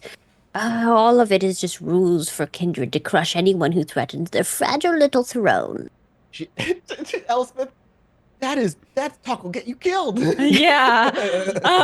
As she talks of tiny little thrones, Janet sits in a very big, comfy seat in her, which is very clearly a little bit like her throne. And she says, that might be true, honey. But I'll tell you what, as somebody that gets to sit on her throne and own her castle, I'll follow their rules if it means that I don't have to, go back to the way things were. Sometimes the rules work out for us. And Elspeth, is there any time you're not nervous? Well, I don't look, this is all still a lot for me. And like all the jobs that I've done in the past year or 2 have been pretty straightforward. And this is the first time something has gone wrong. And that somebody was flying around in the city. Do what you do best, Elspeth. If they come knocking, you feign ignorance. That should be easy. Oh, don't do that. They'll find out I you're am- lying so fast. Just be honest. That's bad Okay. advice. Be honest, Yes. feign ignorance. No, One of the- not both okay. of them. Just Okay. the one. Okay. Okay. Well, when do we hear back from your people? Leon, can you just give me a wits awareness while they continue? Yeah, so I don't know if anyone else notices, but Leon definitely is just dissociated entirely from the I'm conversation. like, Leon, honey, are you with us? Hello? Oh, yeah. We should go see about that. Anyone else get deja vu? I get it from time to time. It's been a while. Okay. No. You've Don't worry never about it. gotten deja vu ever? Of course I have. I can't say I have in the last 15 years or something like that. It's been a long time. I don't really get deja vu in my new lifestyle. He goes back to, does Leon kind of just like let them, and the answers just linger? Okay, to answer your question, my contacts will get back to me when they're ready to get back to me. That's how good business is done. So more than likely, I'll find out about the docks as soon as, the heads of the Italian mob are hungry. That's about the only reason they show up for meetings for me is to eat my cooking. You know the Italian mob? Honey, I'm married into it. What are you talking about? Oh, that makes a lot of sense. Oh my God. Yeah, duh. Interesting. Who wonder do you if you think know- I'm married? Do you know? I wonder if you know my relatives. Your relatives? Not all Yes. Italian people know other Italian people. Well, in our line of business, Janet, as the way you like to say it. Very good. Okay. Yeah. Okay. In our line of business, we do tend to know people. I see what you're saying. You have a Italian mob family. I have a lot Girl, of cousins. talk about her family. Who would Janet know? Is it like a first cousin twice removed or some shit? Something like that. Yes. You know what? That's a bit irrelevant to the topic at hand, I suppose. I'm learning things. So, Oh, congratulations. It's really great. While we sit here and have this delightfully intelligent conversation, I have to crunch some numbers, I guess you could say. You see Janet kind of pull out a big book, like black book, and she begins kind of doing some stuff and trying to close out today's numbers because she is going to have to probably move money, do a thing. As Janet pulls out the book, our perception as the listener shifts to Leon. And without realizing it, time shifts backwards a bit too. As that moment where you guys kind of conversed, then Leon went silent again. Your gaze drifts with 3 successes for your wits awareness. You kind of drift. We see your eyes kind of just drift off in almost an absent-minded stare across the hardwood floors of this gorgeous building. What kind of floors are they? Is there like probably it's probably like so some kind of a tile. It would be like a hard mahogany or either kind of marble linoleum tile. Yeah, I would go with the mahogany for this particular moment where you are. And as your vision kind of gazes at it, you're just looking at the near pattern of the stretching marks of the wood, the knots that lie in it. But as the longer you stare, you begin to see the lines almost stretch out indefinitely. Stretcher header, dark lines grooved within the wood. It usually provides a kind of predictable structure, a pattern you can look at and find beauty in when you stare at hardwood floors this well kept. But tonight, under the dim light and the dull conversation of the other kindred around you, it starts to look off. Subtly at first, this is why you started gazing at it. But the longer you stare, the more the grooves within the wood seem to, I guess we'd say, almost vibrate. Imperceptibly, but still like static, almost, like on the TV. You watch it for a little longer. Seconds turn into minutes, turn into eternity. You lose track of time. But those vibrating lines slowly become solid grids, in a way, in your vision. The lines stretch and distort continually. They begin to overlay upon each other, and they almost give off this dull orange glow the longer you stare. And as you begin to look, you start to see something recognizable. Can I get an intelligence technology check, please? Well, it's better than my awareness. But I still only got 2. Would you like to use a willpower and roll 3 of those? And don't forget, you guys can rouse the blood and add dice to your pool too. Oh God, you're right. Yeah. And I'll allow you to do it now because we're refreshing. If you want to. Yeah, I feel like I would really like to. Oh well, I'm hungrier. Hunger 2. It's not that bad. You already got 3 successes, and now you can roll some more d10s. There we go. Okay, I'm 4. 4 successes. So as you stare at the ground, and this like I said, this kind of phantom almost pattern begins to emerge. Through the lines of wood as they form, you actually realize what you're looking at is difficult to make out at first, but as you look at it, you're certain. You're looking at like crude logic gates in terms of PC code. And I'm going to show you specifically with 4 successes are able to make out the words. And I'll put it in the Discord, and you're welcome to share it where you want. But I'll send, because you're the only one that can see it. Ooh. That's what you get. Oh, okay. Ooh. And now at this moment, I need you to make me another roll of... I need you to make me a composure resolve check, please. Ooh. I need less successes from it, but it's still something I want you to roll. Is that with 1 success? Oh no, you didn't roll yet. Sorry. I got 1 success. Oh, nope, there it is. Yep, you got 1 success. You could use willpower and reroll 1 of those, but I don't know if you want to do that. And what I will say is, while it doesn't give you a clean success, instead of giving you what I was going to say next, I need you to make me another wits awareness to see if you can keep your focus. With 1 success, I'll give you a wits awareness roll. All right, cool. Wow. It's fine. It's almost as though the more you focus on it and the more aware of it you become, the harder it fights. It's like, I don't know if anybody's done it. I definitely have not. But I've heard if you do mushrooms, the more you try to like cling to reality, the harder more it gets to do it. Not that I to do. know at all. Yeah, not that I would know either. But it's almost like that where you're trying desperately to actually see what you see, but in doing so, reality almost forces itself back into your vision. And you blink a couple times, and maybe even you try to blur your vision, try to disassociate willingly in any way you can. But you swear there was more there, but now there's nothing. And that's when you kind of come to as Janet's taking out her black book and it's like, I got numbers to go fucking run. Doing some shit. Yeah. I think we should trust him. Trust them. Trust who? Oh, Yeah, as you pull out the book, conversation's just about done. A few maybe moments of just like, a Who are you silence pass. And referring Leon to? almost snaps too, and he's like, I think we should trust him.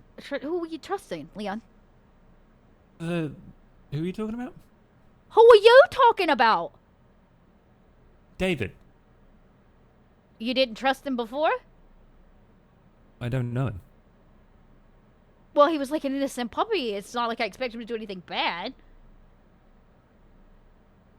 Yeah, I think we should trust him. I think we should go look for him. We're gonna go on a search and rescue again for this kid? We did that last night. Now I'm having deja vu. Right, but this time we'll be prepared. For what? And we'll be able to.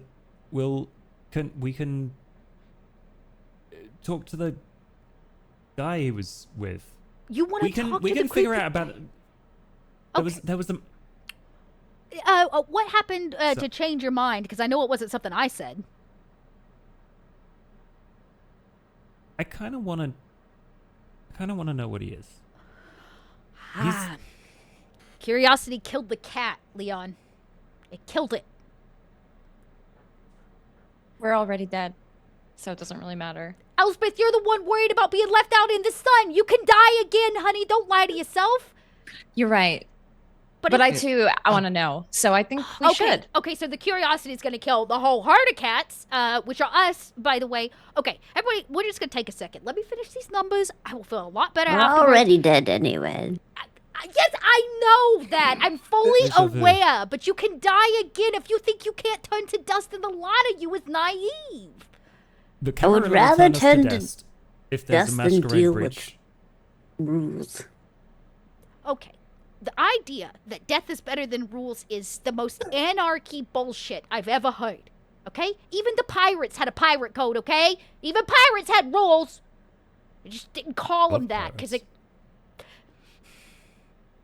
I'm going to crunch some numbers. I'm going to think through this. I'm not entirely against your idea, Leon, but I have no interest in seeking this weird guy that lives in the sewers out. Maybe we could do some kind of different investigative work. And Elspeth, honey, you need to start thinking about the reality that we may have to return you back to the shop without the package. It's okay. You got some time. Just simmer on that concept because you may have to accept it. Hey, I will simmer. Okay. Does anybody Well, need anything? I, for one, am down with finding this David if Leon and Elspeth want to. We don't need Janet with us. I think We you have don't need you, Janet. a small obsession.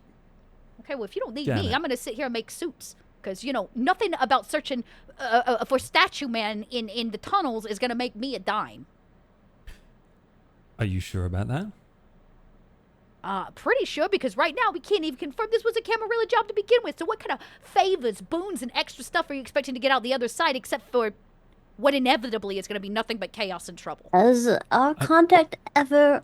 Barnacle has never, ever not gotten us what we deserve for the task that we've completed. You know this. Yeah, He's good for his word. you know this. Betty. Janet does not know. Janet knows Betty, who know. I guess what I'm trying to say is I don't know Barnacle Bill or whatever his name is. Okay? I thought you were a power player, Janet. I am. But I can honestly tell you that none of my contacts start their name with the word Barnacle. Right. But Well, they're probably not as fun to be around then. And it's Jack. Barnacle Jack. It's not a hard name to remember. I'm so sorry. Barnacle Jack. Okay? Barnacle Jack is, I'm sure a fantastic connection. He's just not the kind of... That's why he's your connection, Betty. He doesn't have to be mine. If you don't want the Tremere to owe you one, then... I don't want the That's on you. Tremere anywhere near me. I don't want them to think about me. I don't want them to even say my name. Well, whoever's against the Tremere. Well, Now- yeah, options. you've come to the reality, Janet, due to what information you got from Betty before you walked off. Your name is now tied to a job that is dealing with some sort of Tremere Right? shit. I have been brought into the Venn diagram of not Tremere bullshit. And we're stuck somewhere in the middle, and I don't have all the answers, which makes me so nervous. And when I get nervous, I get hungry. And so... Oh, I'm hungry too. You know, Oh, can I offer anybody some cookies? I have Jell-O. Okay, wait right here. I'm gonna go get some Jell-O. And that's like makes Janet feel better. And so she drops everything she's doing, and you hear her click, click, click, click, click up the stairs to leave y'all in the shop. Elspeth was like about to say something, and Janet walked Elizabeth, off. you were about to say something, dear. And I was- leans yes, closer to Elspeth. I was thinking about that whole Tremere thing. There is a chantry in Salem, so we don't really talk to them much. They don't really talk to anybody. Well, you do know the whole situation, right? Between Salem and Hartford. Never been. I don't know how much Elspeth would have cared to inquire, and how much your sire would give much of a shit to tell you. Yeah, I don't know much about it. Honestly. What you all deal with is, while kind of adjunct to Tremere stuff, you fuck with Oblivion magic. They don't. Yeah. Different. Yeah. It was quite a little bit of a debacle, What happened? to say the least. Many kindred and ghouls lost their lives. Oh? Over a debacle regarding the Tremere? Well, maybe not Tremere dealings, but something of the sort. Oh. You know, between Salem and Hartford, you all are into the weird ritual, paper, magic, alchemy, that kind of crap. Oh, well, the stuff is different, totally. Like, what we deal with is a completely separate thing. Just to be clear. In what way?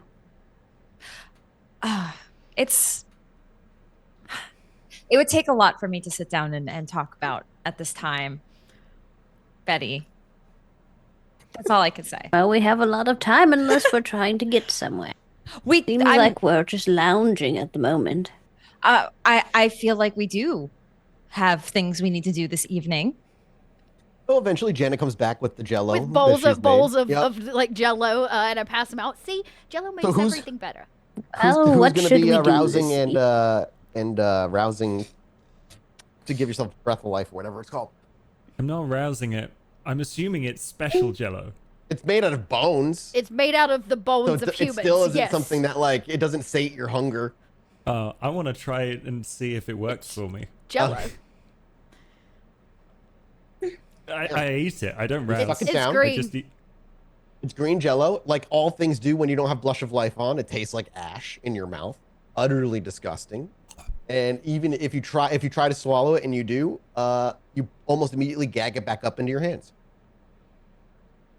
Sorry. It's not Janet that Janet bad. can eat it no problem, but Yeah, I'm like- it takes a lot for it to give you a point of hunger, but you can take it down. I call this Yes, one Dave. Oh, Well, yeah, that was the name of the guy wow. who I made the Jell-O from. You don't like Jax, but you do like Dave's. I don't. It's but- not. I have nothing against Jack. It's just it's an easily forgettable name. Mosquito just came flying into my face. I'm Look, sorry. okay. Unlike David. I've had a moment in the kitchen to reevaluate our situation. Cutting the Jell-O really gave me some clarity.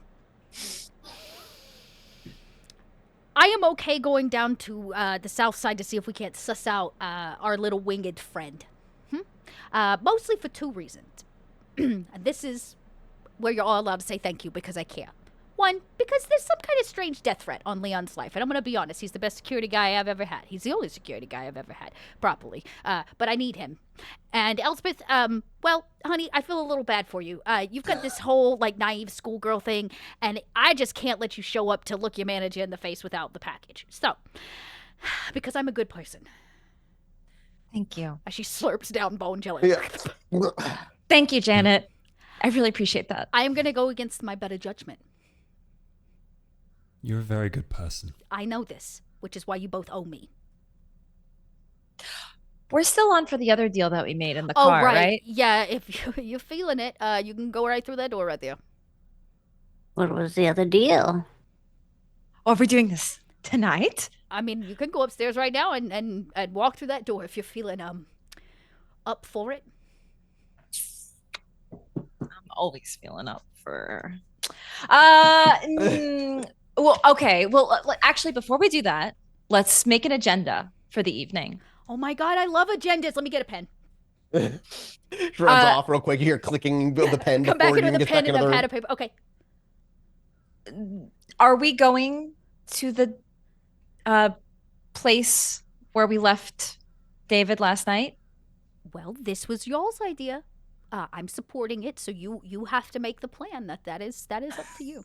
Only you and Jan know how to get there. I mean, I can take you back I there. do want to note that a plan it is only as good as we execute it. Oh yes, we learned that last night. I love.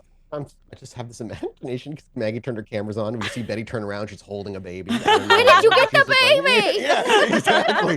From the cart, of course. It's been in the cart. That'd be horrifying. Sitcom, yeah. She shows the baby back in the car. It's a ghoul baby. It's fine. Okay, so you tell me, Janet, the plan. Because, look, I'm telling you, we're not going to get any information from my contacts, at least until tomorrow night. So is that our plan? We're going down there? So you're like itinerary. One item Go to would South go Side. to South Side, search in tunnel. That's After the that- plan? I should probably go and check on some crate-related things. I can track things down. But yeah, also you just need your there's- computer for that. Okay, Yeah. But I'll do this first. okay. Let's go to the South Side. We're taking my car. Leon, park yours around back. I cannot let you keep that car up front. Mm-mm. What? It's Fine. bad for business. My kind of business. Well, I'll need to get something out of it before we Oh, go. right, the car. Yeah, okay. I snapped to the or no, I probably have to go get the twin or tell the twin to go pull our car around back, which is probably some suburban black Escalade mom mobile. Yeah. Rich mom mobile. Yep. Gold trims on the like gold in Gold the or tire, silver chrome whatever. trim. Yeah. Trim. Yeah. I love it. And They then get- and I'm like, Did you sell? you can go park out back. It's free parking. You're not gonna find it anywhere else in Boston. You do know you have to pay to park in Boston, right? On the Hard street. to find parking in Boston as is. Yeah, it's fucking hard. Well, there's a spot out back, Leon. All you gotta do is put your car around and not leave it out front on my stoop. Okay. I go and... Yeah, okay, yeah. We're you kind of walk. moving around. Everybody like Yeah. does the car shamble. Ours pulls up out front. Whoever the twin is on duty Yep. tonight takes his turn. I imagine you never really care to even ask. No, hell no, it doesn't matter. You could figure it out if you Here's wanted the thing. to, but Janet, of course, knows which twin is which. She raised never them say for their name. 15 years of their life. But she will never give them the dignity of letting them know she knows. yeah, absolutely. Yeah, that's fair. So car swap happens. Is Leon just detaching and going to back so he can do his like tracking stuff? No, I'm going with them. Okay. Everybody hops in the car. Who's driving? Is it the son? Well, one of the sons, the twins driving? Yeah, Do you want him for to the know? sake, Do you the want him to sake- know where you're going? Oh, it's He not. may not be able to speak, I was but about to if say, he's ever- tell anybody. No, but you know there are mind magics tell that can him pull. that Yeah. we're gonna. We'll pull around near the exit, but I'm not gonna have him like Sure. drop us at the train or at the Okay, cool. substation or whatever. So- Somewhere in the area. Yeah, make a he's still 5-minute gonna walk or drive something. us. Like, Yeah. if I don't have to drive us, I'm not going to. Yeah, he's not going to make a driving check unless you want him to get there faster than normal.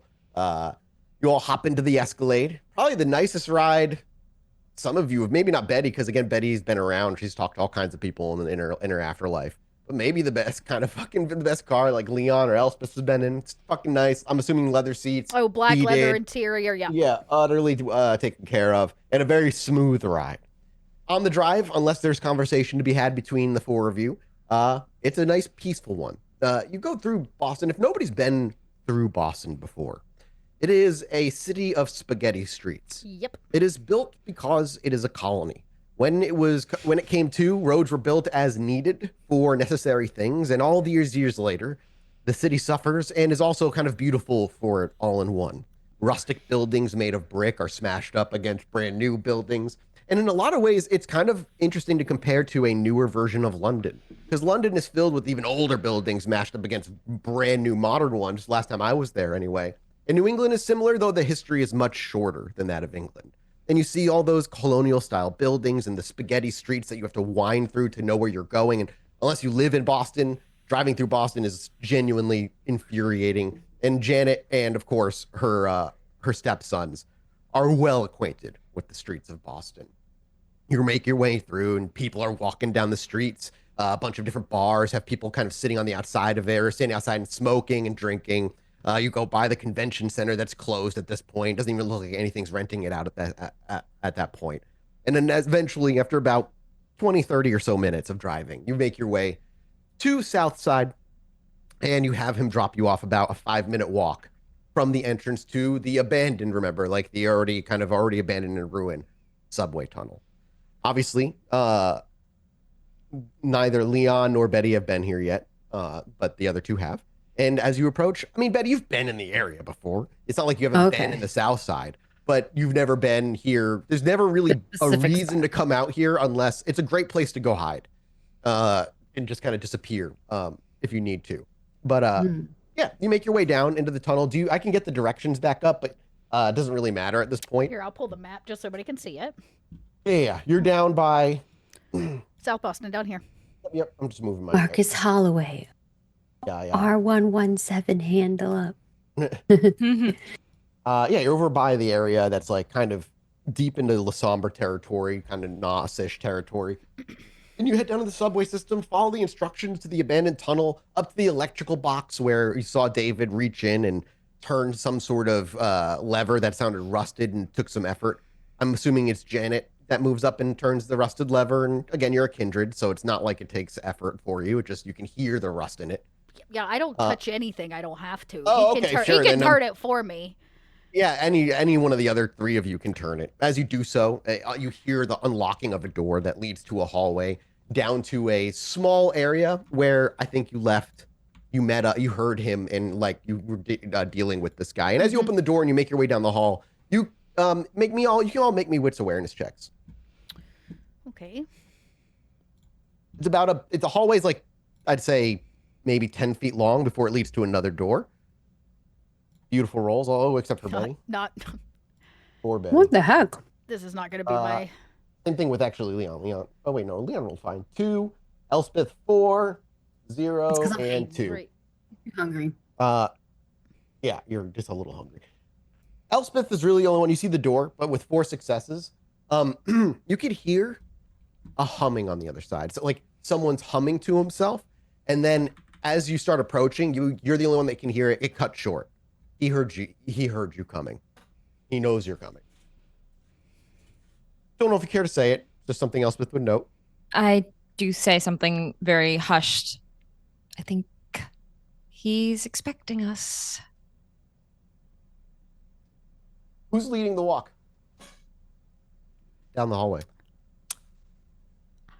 As I told Elspeth last night, I have zero interest in walking into his creepy lair. So I'm not going to lead the way, but I'm there to support you. I guess I will. You go, girl. I will lead the way.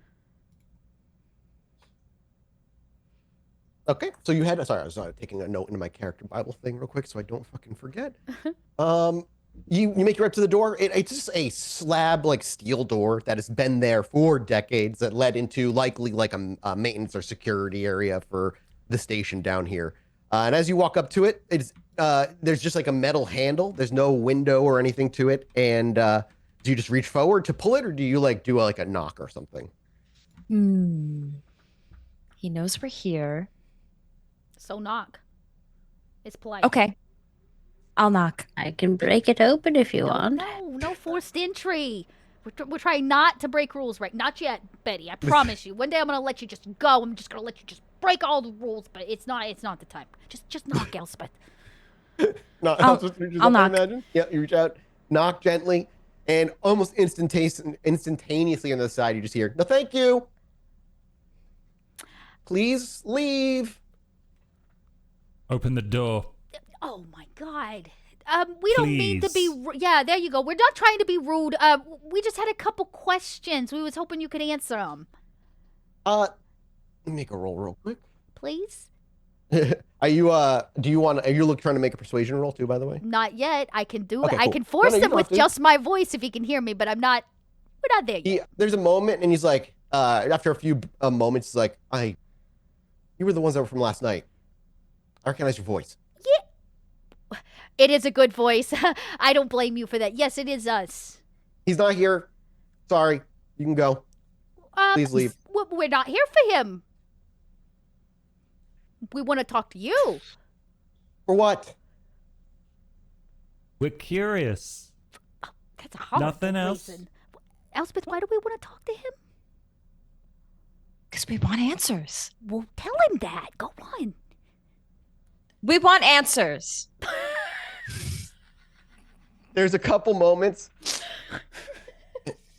And what if I say I don't want to give you them, or I don't have them? Well, that's a valid answer. We really appreciate that. He's not here, as you said. So, and we're back. That's not very convincing. You want to make me manipulation, intimidation? Elspeth. Okay, Janet knows that was not very good. But she will let you try. Do you want to make the roll? I will be taking any successes you roll will immediately lose 2 for how poorly that was just. No. You can roll it though. No. Janet puts a very soft hand on your shoulder and looks at the door, and she says, "Though I'm gonna ask you to open up the door right now, please." Is that a manipulation? And I will intimidation? actually be using an ability to force him to do it. because it's your voice. Yeah. This is so. I love it. He doesn't even have to. I'm just momming him through the door. Open this door. I said right now. Yeah. I know if mortals don't, but do kindred get a resistance roll? He's not a kindred, but I'm curious.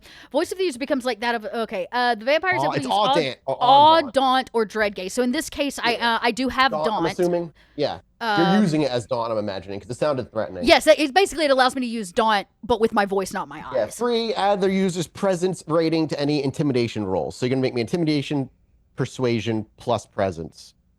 Intimidation, persuasion, plus presence. Presence. Yeah. And then he's not a kindred, but But he's it's going to get a resolve, resistance composure, roll because of what he's not normal. So Okay, so I'm going to just tell you now, it's a 7 dice pool. I'm going to rouse. Yep, absolutely. So 2 more, so it's a 9 dice pool. I'm gonna have to manually probably do this. That's good though. That's fucking humongous. Yeah, that's right. Do not make me break out the mom voice. It's a dangerous. That's not what I meant to do. I'm so sorry, y'all. No, okay, so I'm just gonna roll flat 9. I've got 2 hunger, so the last 2 will not be. And he's not really prepared for you, so he has no buffs on him. I'm just waiting to see what you roll. 9d10, and I still got that willpower. Here we go. All failures. Come on, baby. Seen it before. Mostly. 1, 2, 3. Successes. I'm going to willpower 3 of those because I can. Yep. God damn it, this kid. Just open the fucking door. All right. Okay. I mean, willpower. he does not have a big pool, but I'm still waiting to see what I have to beat. Yeah. Okay. Okay. Roll 3d10 manually. Give me a fucking another one. 2 more, so 5. 1, 2. Yeah, 5 total. He's got to beat 5. No. I do not. If I knew his middle name, I'd put that in there too. Yeah. There is I would say, a brief hesitation. More than what would happen if it was a regular mortal. Though I don't know if Janet would pick up on that. But then the door, you kind of say that, and he's like, you just hear on the other side, fuck, God fucking damn. And you just, the door, he opens the door. And as he creaks the door open, you do see, like, basically a forgotten little security back room where, like they would have kind of like maybe come down for a little break or something. And when you walk in, what you see immediately is not like a bed per se, but an area he clearly sleeps in the corner.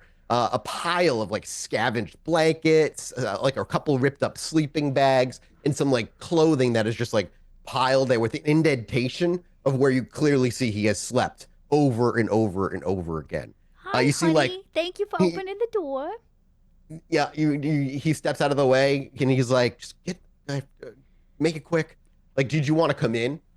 Or did you want I him? am not stepping into his lair. As somebody that owns Okay. a lair and knows what a lair is used for, we are not So stepping you in. I see am that? Wits awareness then, everybody who wants to like get a glimpse in there.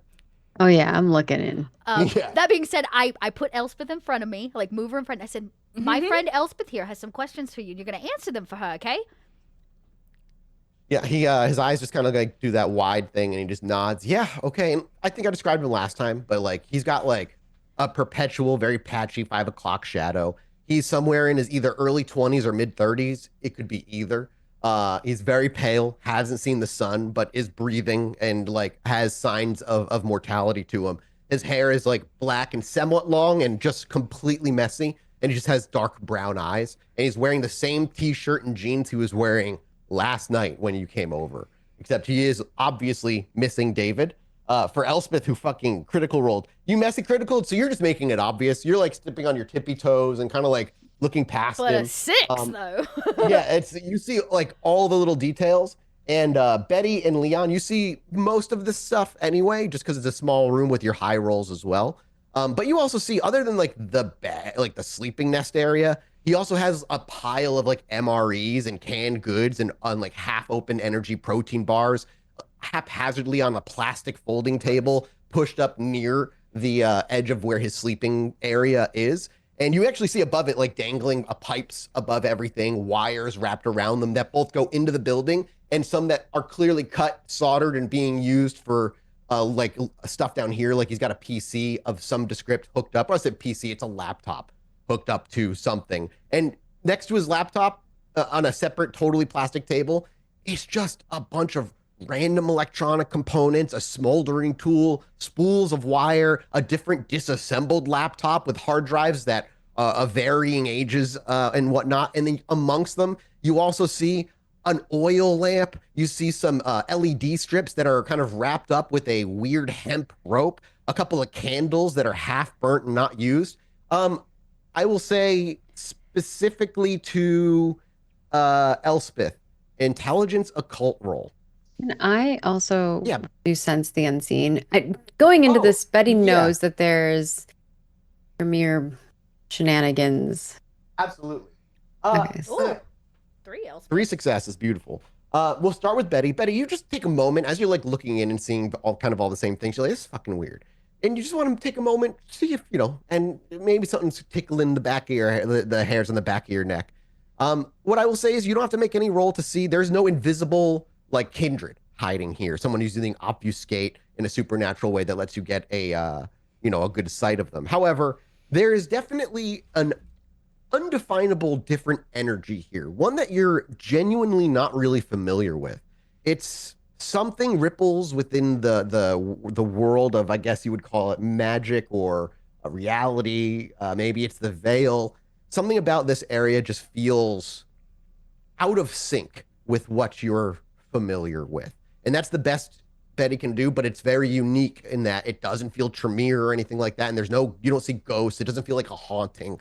It just feels like the edges of reality here are a little blurry. I think that in that case, she just like leans over to Leon and she's like, Do you feel that? Oh, feel what? she Leon- kind of Leon- looks Leon around. just left there. Meanwhile, Elspeth, as you're looking at all this stuff and you see the couple of candles mixed in, you see the hemp rope that's tied a bunch of the electronics together. You see what it looks like, what would just be like a Swiss Army knife of something, but you haven't catch a glimpse of like what looks like caked blood over the top of it. You recognize, at least on some primitive level, what looks like ritualistic tools mixed amongst the electric tinkering, all kind of piled on that bench in an unorganized mess, where an untrained and unpracticed eye may not necessarily recognize it right away, but because you have knowledge there and you rolled well, yeah, there's something.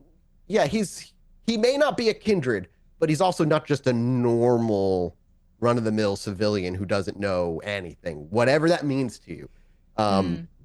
So Okay. you step forward, and like Janet said, is like, well, Elspeth's the ones that got questions. Yeah, so. I come around the side because I'm not going to go in. I'm kind of like the mom dropping you off at the door of the shop and you have to go apologize for shoplifting. Like, it's your job now. You do the thing. I'm going to wait in the car and you let me know when you're done. Yeah. I imagine, Leon, too, like, as you're looking in there, you see the tech stuff. The tech stuff is the stuff that catches your attention. Oh, yeah. So, yeah, everybody kind of has a different feel of it. And, Janet, what did you roll? I'm sorry. Did you roll a wit's awareness? What'd you roll? Nope, I did. I don't want to look in. I don't want him to You don't really see even my wanna face. I look. don't want to make Okay, eye contact. gotcha. I don't want to be able love to be that. blamed Okay, no, for no. being here. Yeah, no, that's fine. That's fine. Elspeth, you step forward, and he's like, and you see his eye. He makes eye contact with you, but he's constantly flickering to everybody. He's never able to maintain eye contact with you for long, whether through a recognized anxiety or whatnot. But he doesn't want to keep his eyes off all four of you as best he can. And he's like, okay, can you please make it quick, please? I promise you, I don't want to die tonight, so I'll tell you what Just I know. stop It's not that talking and answer important. her question, please. Look, you were very unhelpful last night. You gave us no information. And so we just need some information. Now that you got what you wanted, okay, and he's not here anymore, you need to tell us what is he? That's why I don't know. He wasn't. What? Are you serious? Are You serious? don't know, but he Oh, came God. here. Why did he come here? God, a failsafe. A failsafe. He wasn't supposed to. So is Oh, he going Lord. somewhere else right now? Yeah, to you. Okay. He would great. not let me not. You think I can? Have you seen how big he is? He looks like, and he points to Leon, like just behind. He's like bigger, but with wings and shit. Yeah. So okay, so you let him go. That's good. He wasn't supposed to. Okay, you want information? What can I tell you? He came to me as a failsafe. He wasn't supposed to wake up, but he woke up apparently, and I'm gonna guess it's because of you. You Okay. followed him here. I don't know what happened or why you did it, or He even how wasn't- you even got to him, but here we are. He wasn't supposed to wake up. He wasn't supposed to leave that box. Yes, that box was supposed to belong to me and my people. And Well, why- he did wake up, so Why do you seem so detesting of that information, sir? Because how do you? It's a great assumption. It's a great assumption. It You means just- it means we did our homework really, really well. Yeah, I like doing homework. That symbol that we slapped on the top of that box is supposed to keep people, like most of you, away from it, not intrigue you. Keep us away from it. What? Wait a I second. feel like Janet turns around and she says, riddle me this, Batman. You said we slapped on that box. Who's we? He takes a moment, almost as like his own. Oh, well, no, you used Dawn, so he's kind of realizing he's giving information without wanting to give information, and he takes a minute, rolls his eyes. Man, I can't even tell you his. I don't know. I got. Okay, we'll make this easy. Is he like us or like you? Not like me. Not like me. That much I know. Okay, I think he's like you. I'm pretty sure he's like you. so it's a he. And he was interested in moving this asleep statue of a man because? God, I don't have the time to explain that to you. I genuinely I didn't mean that. ask you if you had the time. I asked you to answer my question now. Because you saw the winged fucking freakishly sexy thing, right? Do you know what he is? No, why do No, you think that's we why came to we're fuck here. knocking on your Exactly. door? That's why he's so interesting. Because he's different. You're not making any sense. If this was a failsafe and you knew that and he was supposed to come here if something went wrong, how do you know that? Because I haven't just enough information to get him where I need him to go. Why do you need where him? do you need him to go? And Why would? Because if people like you show up and he wakes up and leaves, do you think? Come on, you work within your people. You followed him. If you he went to said the guy, we are trying to keep him away from you. Why are you trying to keep him away from us? Can we just stop for a second and, we've been so rude. What is your name? Just call me Magpie. No, I want your Please. real name. Your That is God-given my one. name. That is my name. I don't have a name anymore. Just call me Magpie. Magpie, like the bird?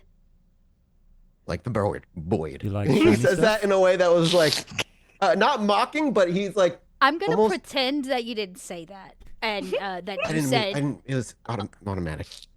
I have a feeling. So, you said he's already on the way to Elspeth, which means he's going, and I kind of look at her. Yes.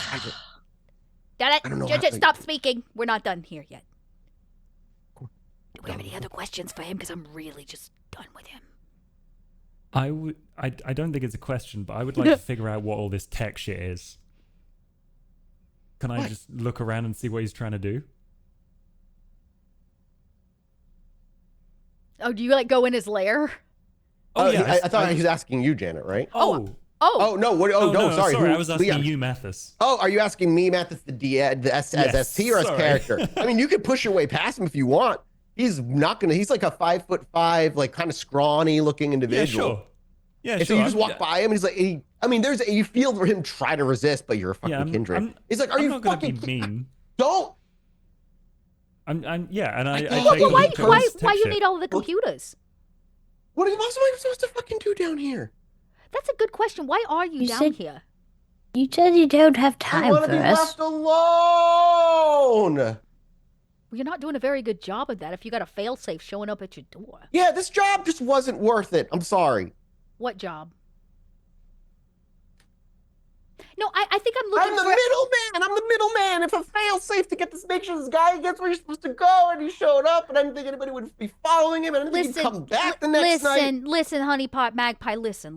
Janet's gonna help you out here. My friend Leon's gonna go through your lair, okay? And he's Yeah, gonna he looks take. back because he's already kind of like He's probably gonna fingering he's through gonna some just shit. take a Check this peek out. and make sure you're not doing anything suspicious, okay? You've What answered is our suspicious to questions. you? Do you have other questions, Elspeth? Not at this time. I'm so stressed out. Okay, I'm so sorry that's the case. But guess what, honey? Life is stress. You'll get over it. It's gonna be okay. I assume you, the middleman, you're not gonna, tell us who your boss is, right? That would be require knowing.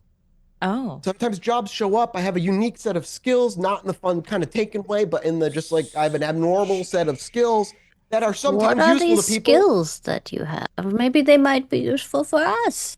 I don't want. I don't want to deal with you guys. Not you guys specifically. You're kind in a not racist way, like ever again. Again, who what is happened the first different. time? He said the first time went fine. It's this time. Oh, I see. Okay, how did you? You said this contact you don't know reached out to you. Yeah, I have my ways. People know how to. People who want to get a hold of me can get a hold of honey, me. Magpie, this isn't about you. Shh. I need you to tell me how he contacted you. Was it by phone? Was it by computer? Did he snail mail you? No, none of that. Okay. How do I put this in a way that'll make you understand? My unique set of skills comes with a unique way of getting a hold of me that only people in the know have. It Okay. requires a knowledge of what some would call mystical. Okay, well, Others let's say would we. just fucking call magic. Magic isn't real. Wait, Right, wait, exactly. Stop. You're not a kindred, honey, so you're not dealing in blood magic. What kind of magic are you dealing with? Low, very minorly useful. Okay, well, if Stop. high powerful people are asking you to move objects that are sought after by many people, I don't think that makes you low level. In fact, I think that makes you pretty important as the middleman. You must have a lot of important abilities. And so what I'm hearing is you're just a basic ass, nasty ass human living here in the sewers, in essence. And you've got magical abilities, which tells me exactly what I need to know. I would like everybody to round themselves up, leave this place, and get in the car, please. That's all I had to say. Oh, yeah, I'm super powerful. I know all kinds of fucking magic spells. Shut the Get fuck up, out. Magpie. I'm trying to get us the fuck out of your house. You know what I'm saying? You're making this harder. Are you, before Leon, you leave, are you trying to nick anything? I'm not trying to nick anything, but I am trying to figure out what he's Trying to doing here. give me a wits technology check as you're only getting a briefing glimpse at the things he's got going on. I'm gonna rouse for this. Yeah, good call. Holy Fuck. fuck. There's your basic stuff that he's literally looks like he's taking pieces of a laptop, the one that's disassembled, to keep the one that he's going running. It's funny because the one that he's keeping running is older than the one he's taking apart, showing probably some sort of personal affinity for the particular one he has. The issue is, even with the critical, though, you could probably realize it with the critical that there's more than technology going on here. There's technology that makes no sense. He's got hard drives wired up to each other, not through their own ports, but tied via rope, hemp rope, and knotted together and sealed with a red wax. There's just there's aspects of this that just look like they are just wasted tech. Like that, just those hard drives are now unusable in some manners. There's something else here that just makes no sense. And if he's real about the whole magic thing, then I guess that's what he's doing. You might want a cable with a better data rate than a hemp rope. Yeah, thanks for the fucking tip, bud. It's a nice laptop, though. Yeah, thanks. If you do realize that you remember a bunch of stuff, it looks like you know some of what you're doing. I'm going to give him the dark web address of my forum. You slide it to him, he looks at it, you see the recognition of what kind of address it is. What? All right, thanks. Okay, goodbye, Magpies. One last question as we're turning around and getting ready to leave. Yeah. That little stone that David had. Yeah. Did he take that with him? Yeah. Sort of. Okay, answer her question. It's part of him now. Him. Oh. We're supposed You to be. put something in him? Yes, I was told if he wakes, he will come with a stone, put the stone in his rib cage. It will be there where it belongs. Your contact told you to do that? Yes, listen, you may not know a lot about magic, but there's a lot of esoteric steps involved a lot of the time. Most of them symbolic by nature. I'm not questioning that. Shh, it's okay, Magpie. Shh. Maybe we should all have a round robin back of the car. I have a feeling.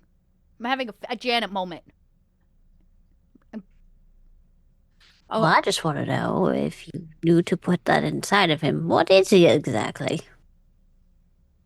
Something new, as far as I know, or at least nascent. I don't know. I don't know exactly. I wish I could tell you. Okay, I'm done with the bird. Let's go. I'm leaving. I'm gonna see y'all in the car. I need a moment. I'm having visible relief as you turn around and walk away. Don't make me come back here, Magpie. You hear me? If you do, I won't be here. I promise. Good. That's what I like to hear. Good God. You all leave. I heard that. I say leave. as I turn around. I heard they good before it closes. They're like, I heard that. Sorry. Does anybody as Betty everybody will walk away? I think as they leave, Betty will appear like she's leaving, but I think she's gonna stick around a little bit. Okay. Round the corner, probably out of sight. Everybody steps out. Does Betty follow them to the car then, or does she stay behind? I'm gonna stay behind a little bit. Oh, is Betty staying? Okay. Well, So you all walk out. He shuts the door. Betty rounds the corner. You give it a few minutes, probably. I imagine. We'll get to what Betty's going to do in a second. What is Betty going to do? Let's do that now. She's just kind of listening and trying to see what's going on. Like if he does anything as we're leaving. Okay. I'm going to have you make me a wits awareness check. Okay. I will rouse. Well, we'll see. Ooh, made me more hungry. Oh, it's still your always three, eat so Magpie. Yeah. Not really. Maybe if he goes to sleep. All right, 3. Okay, that's a good success. You wait a few minutes, and as you do, eventually you hear what the silence kind of give way to. I'll say bumbling around. You hear a lot of plastic moving around. What would initially maybe necessarily his computer stuff is being reorganized, but it sounds like it's just being thrown to the ground. And after a little while, you just hear him say, I'll say for about 5 minutes. Eventually, you do hear his voice, and you hear him clear his throat. He's like, okay. Oh, receptacolum. Yeah, receptacolum, frigidum, receptacolum, frigidum, corusicum. Hang on, you hear some scratching out for a minute. Yeah, receptacolum, frigidum, corusicum. All right, that should work fine. Exari momentum. Yeah, that's usually works fine. Cape Memorius, Mace, Quad VD, Quad Veci, Quad Dolbam, Pseudosanguis, Sit, Scintille. Oh, fucking, you hear him like a plastic, something drop onto the ground, and it clatters again before he kind of picks it up. He's like, I have to start again. I'm probably fine. Yeah, I'm fine. Okay. Inscribe Celum Signa Culta Condua Namae Meum in Hero Hoc Fiat Nunc Oblivio Viator. Okay, I think it worked. You don't hear any like crackling, you don't hear any energy. That's it. Nick. Do you speak Latin? I don't think you do. No. So you do not recognize it. You can make me an intelligence academics check to see if you think it's Latin or just a made up language. But we'll see what Betty rolls, because I don't think that's a high roll. Ooh, 2. Oh my God, you rolled 2 successes? You do recognize it as Latin. You do know it's not. You've heard Tremere say some weird bullshit before. They have their own like runic language sometimes. But this is Latin. You recognize Latin. You don't know what he said, but you know it's that.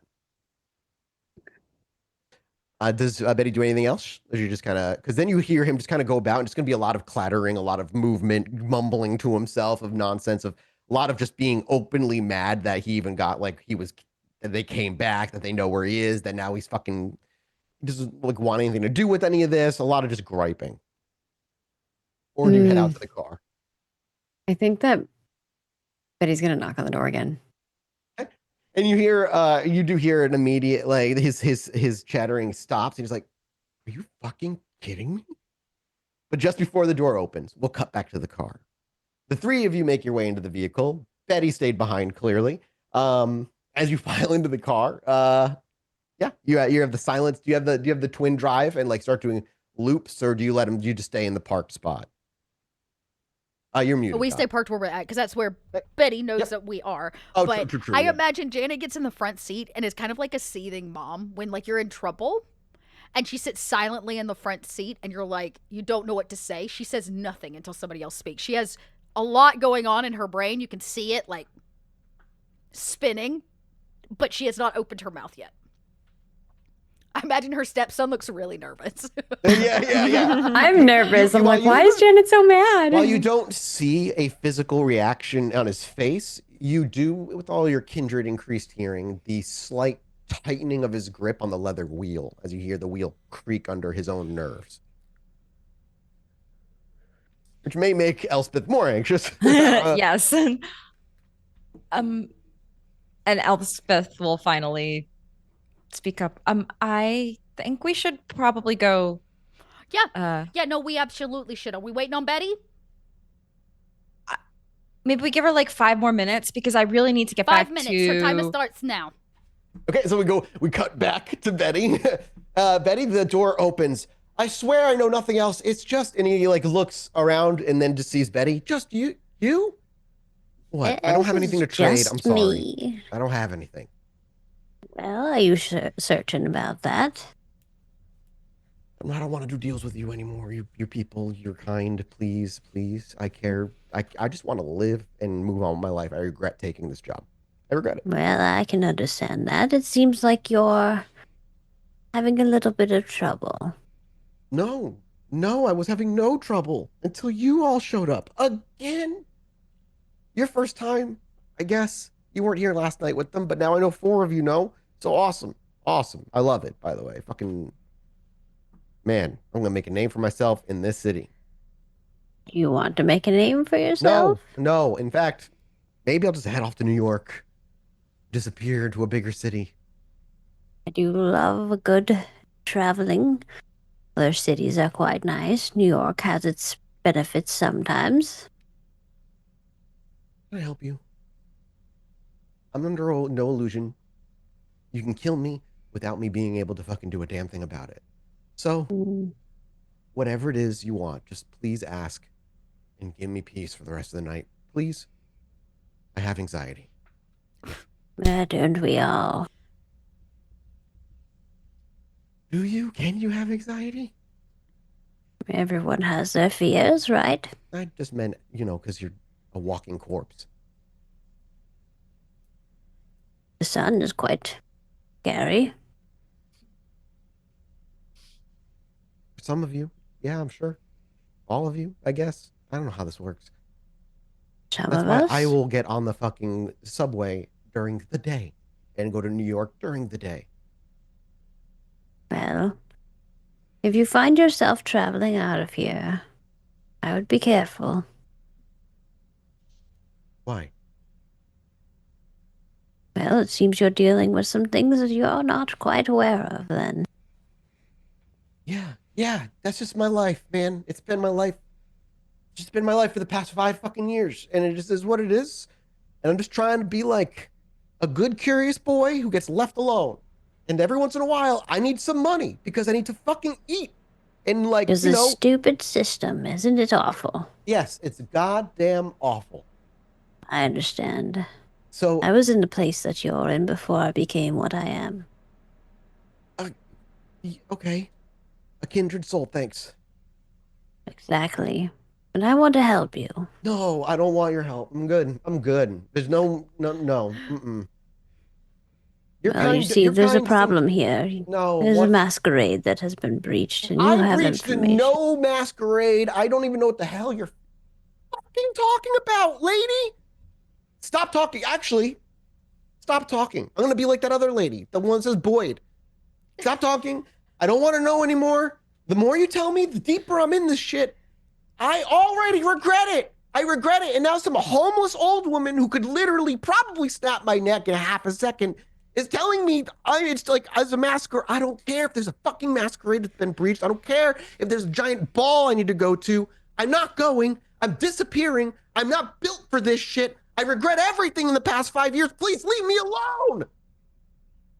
Please. And he, like, as he's like freaking out and his hands are going in there, she grabs like one of them and like in her cold, wrinkly old hands. I mean, you can feel his like, whether it be rage or whatnot, he's like clearly shaking. Well, let that power you. But I'm just letting you know. If you do find yourself in trouble, I'll be here to help you. And she just slowly crawls her way back out of there. Yeah, and you like as you walk away, and like he's like left like looking at you as you walk away. It's like you hear him under his breath. Did she just like curse me? Was that a fucking curse? What the fuck? I gotta get out of here. And he when you hear the door slam shut, and the chaos as he starts throwing things around. You make your way out, Betty, and just as the another 5 minutes passes, a total of 10 minutes, Betty, the door swings open.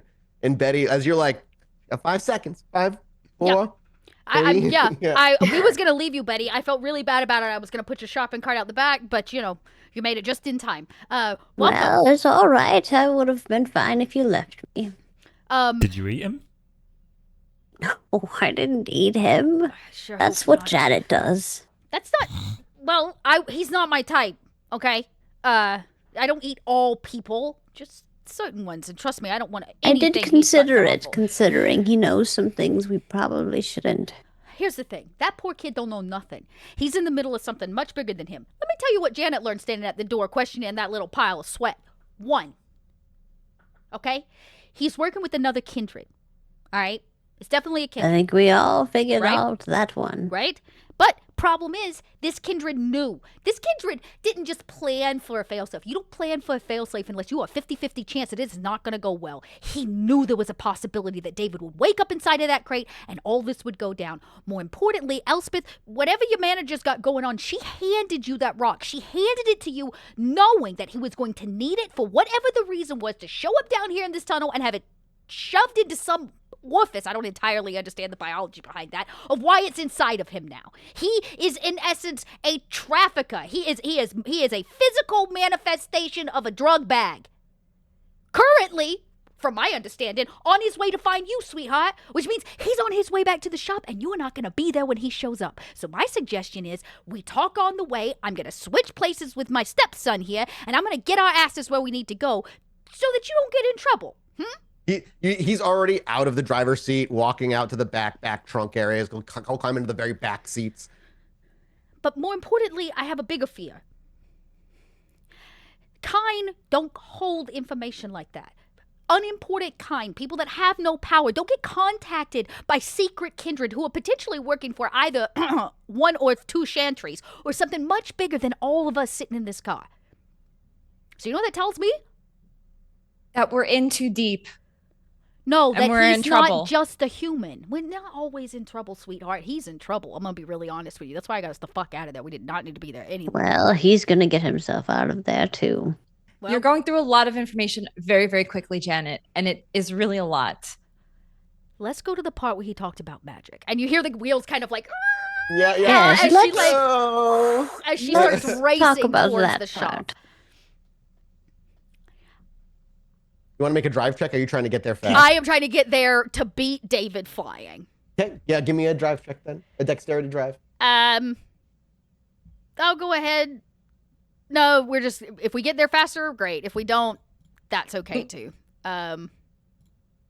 It's fine if we don't. I rolled 2. I mean, you'll be faster than if you just went normal. It's a good success. So continue. So you're like, you peel out, you're ready to go. Not actually peeling out, but you take off. Yep. And you begin your Yeah, speed. Soccer Mom drive us north to Yep. Salem. What do you all know about not just kindred? You know, what do you know about the other non-human types? Oh, Elspeth? I know about ghosts. It's unreal. Okay, that is one non-human type of potential supernatural existence. Yes, but I'm talking about other things. Like, have any of your sires actually told you anything? You all would have been warned about lupine for sure. Oh, yeah. Life threatening.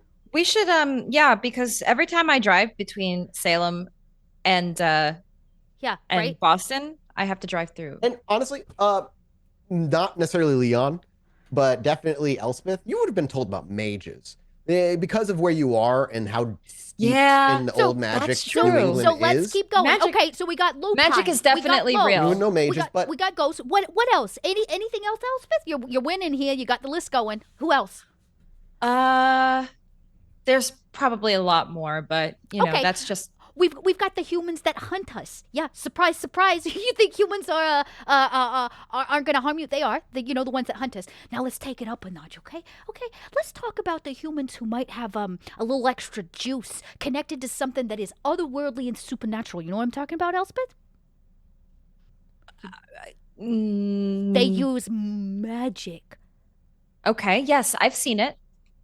You've Talking seen about humans. the Inquisition. I'm from one of the most magical, the place where people were once I killed know. for thinking that they. even Elspeth, you would have been taught even the term mage. But But the a general human, idea that a they use human magic. that uses magic Yeah. is a mage. That much I know. And more importantly, the little bit that I know about mages Elspeth, give me an intelligence occult roll, please. is Do that you have any specialties that would help with this? My Mm, occult specialty is the undead. So no. There's a straight intelligence occult roll. As she's like, Or the there are dead. humans who use magic, and as They are little as called- I know, mages. Now, Leon, for your light sensibilities, it's not usual magic. You know what I'm talking about? Like, no, there's no rabbits being pulled from hats. Nobody disappears. It's not like that. It's like, oh, I got it. Okay, Oh, you'll get gross. this one, Leon. It's like it's like altering the code of reality. They bend the will of everything around them the way that you rewrite code and make shit appear on the internet. Right? Elspeth, she's not wrong. Mages can be very powerful like that. Mages in general you're taught, you probably That won't even is- know one when you see one, and they are fucking powerful no matter what. You probably want to avoid them, but you can't really distinguish them from mortals. But you also know Elspeth because of being in Salem and working with your clan, especially your sire. You also know there are other types of humans who actually can use magic too. There are those who are able to, who've supposedly returned from the land of fairy tales with abilities beyond humankind. There are mortals who have sort of discovered old rituals that don't make them mages specifically, but there is a kind of street slang term for them that your sire would know called gutter mage, which are not really mages in the traditional sense. They can't warp reality that way. They're humans that have just kind of found rituals and kind of figured out a way to make them work in a messy, kind of weak way. There's other kinds of humans too. So maybe Janet doesn't know about the more nuanced and niche aspects of it. But mages are definitely the most prominent, most powerful. So our little tunnel boy there, confirm, deny, Elspeth? Look,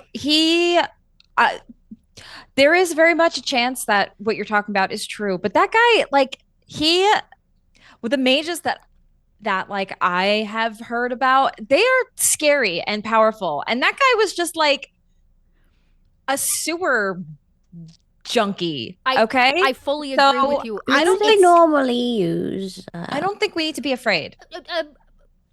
Yeah, I think you, for once, are actually more nervous than I am about this. It's not because of old Mockingjay or whatever the fuck name it was, okay? Magpie? Yeah, sure, Magpie, Blue Jay. I don't give a fuck. The bird, okay? The bird. It's not about him. He made it very clear he was the middleman for something else, right? For another kindred. That means we've got a powerful kindred, unknown, unnamed, who's dealing in whatever it is that David is a part of, making deals with a gutter mage. Yes. For, as we know it in this car, the Camarilla. There is some seriously bad and weird business dealings going on, and we are all caught right smack dab in the middle of it. That's what I just said. We're in too deep, and we need to figure this out and get to the bottom of this. Well, we're fast on our way at 65 miles an hour to Salem, okay? One second. Yes. When did he say he was working for a kindred? He kept saying he, right? And it implied your kind. The second time he's done a job for your kind. He kept saying, I don't want to deal with your kind anymore, your kind. He's been dealing with kindred. He knew that we were vampires last night. I saw it in his eyes when we showed up at the door following David. Which means that for whatever reason, there is a incredibly powerful and secret kindred out there, or potentially more, who are working with the gutter mage to deal an additional Camarilla law-breaking supernatural creation called David. And we were just supposed to deliver the box. Now, I'm going to say, the first box, the one we did successfully deliver without opening, well done, Leon, may have nothing to do with this. Or maybe another one. Maybe. The bigger concern here is that we get Elspeth back to the store before the package arrives via airmail. You know what I'm saying? Yes. Now, Elspeth, have you thought about what you're going to say when he knocks on the door? Carrying your sacred stone and who knows what orifice? No, I haven't thought about that. We're just gonna wing it when we get there. Love this. This is great. We're just gonna wing it. Yeah. Leon, Quite literally. Can you just make me a wits awareness roll, please, real quick? Because he has wings. As we get ready to close out, as we're running to the end of the episode here.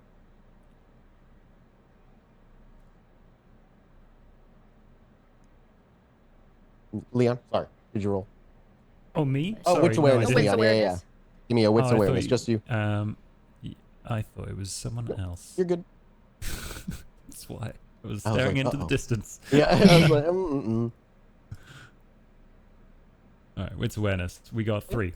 And then give me an intelligence technology check as your gaze is caught by what I imagine is a mute right now, modern day, high-tech system, stereo system in this car, radio. And as you gaze into it, as the conversation of Janet and the other voices becomes more and more mute, and we are more, we kind of draw close to the profile shot of Leon here, and we kind of catch what he's staring at as everything goes out of focus except for the radio. You watch as the radio dials and what's being displayed starts to flicker, glitch for a little bit. And eventually, you actually do see a shimmering loop of ASCII characters that begin to loop over and over and over, chasing each other endlessly, resolving eventually into a message you get just briefly. And I will once again send it to you on Discord. Well, that's gotta be fun, seeing ASCII characters from. And I will post it on actually the party Discord here. Yeah. Everybody has it. I'm gonna reveal these in the after show. Yeah, perfect. We'll put this is the one he just got. And as you see that, and you know, kind of everything kind of goes mute, like you're hearing things through water, and we only see the focus. We see like your profile shot is on the left, and we move forward closer and closer to the code that just keeps repeating until everything goes mute as we cut to black. And this is where credits would roll for the episode. And that's what we'll pick up next week. We'll be back next week. Next week, gang. Yeah. Bub will be back. Pray for episode. his internet. He has his computer now. Just pray for his internet. Yeah, we need no, him back. poor. Bless his heart. All right, We gang, we're did gonna all go that for his record an computer. after show for Patreon. Patreon, we are doing one after show for episode 1 and 2, which we're gonna go, like I said, record right now. So get over there, join the Patreon, or just join us in the Discord. I did post pictures of inspiration pics for Janet's house, so you can check that out too. All right, gang, we will see you all next week. Same time, same channel. Bye, everybody. Bye, everybody.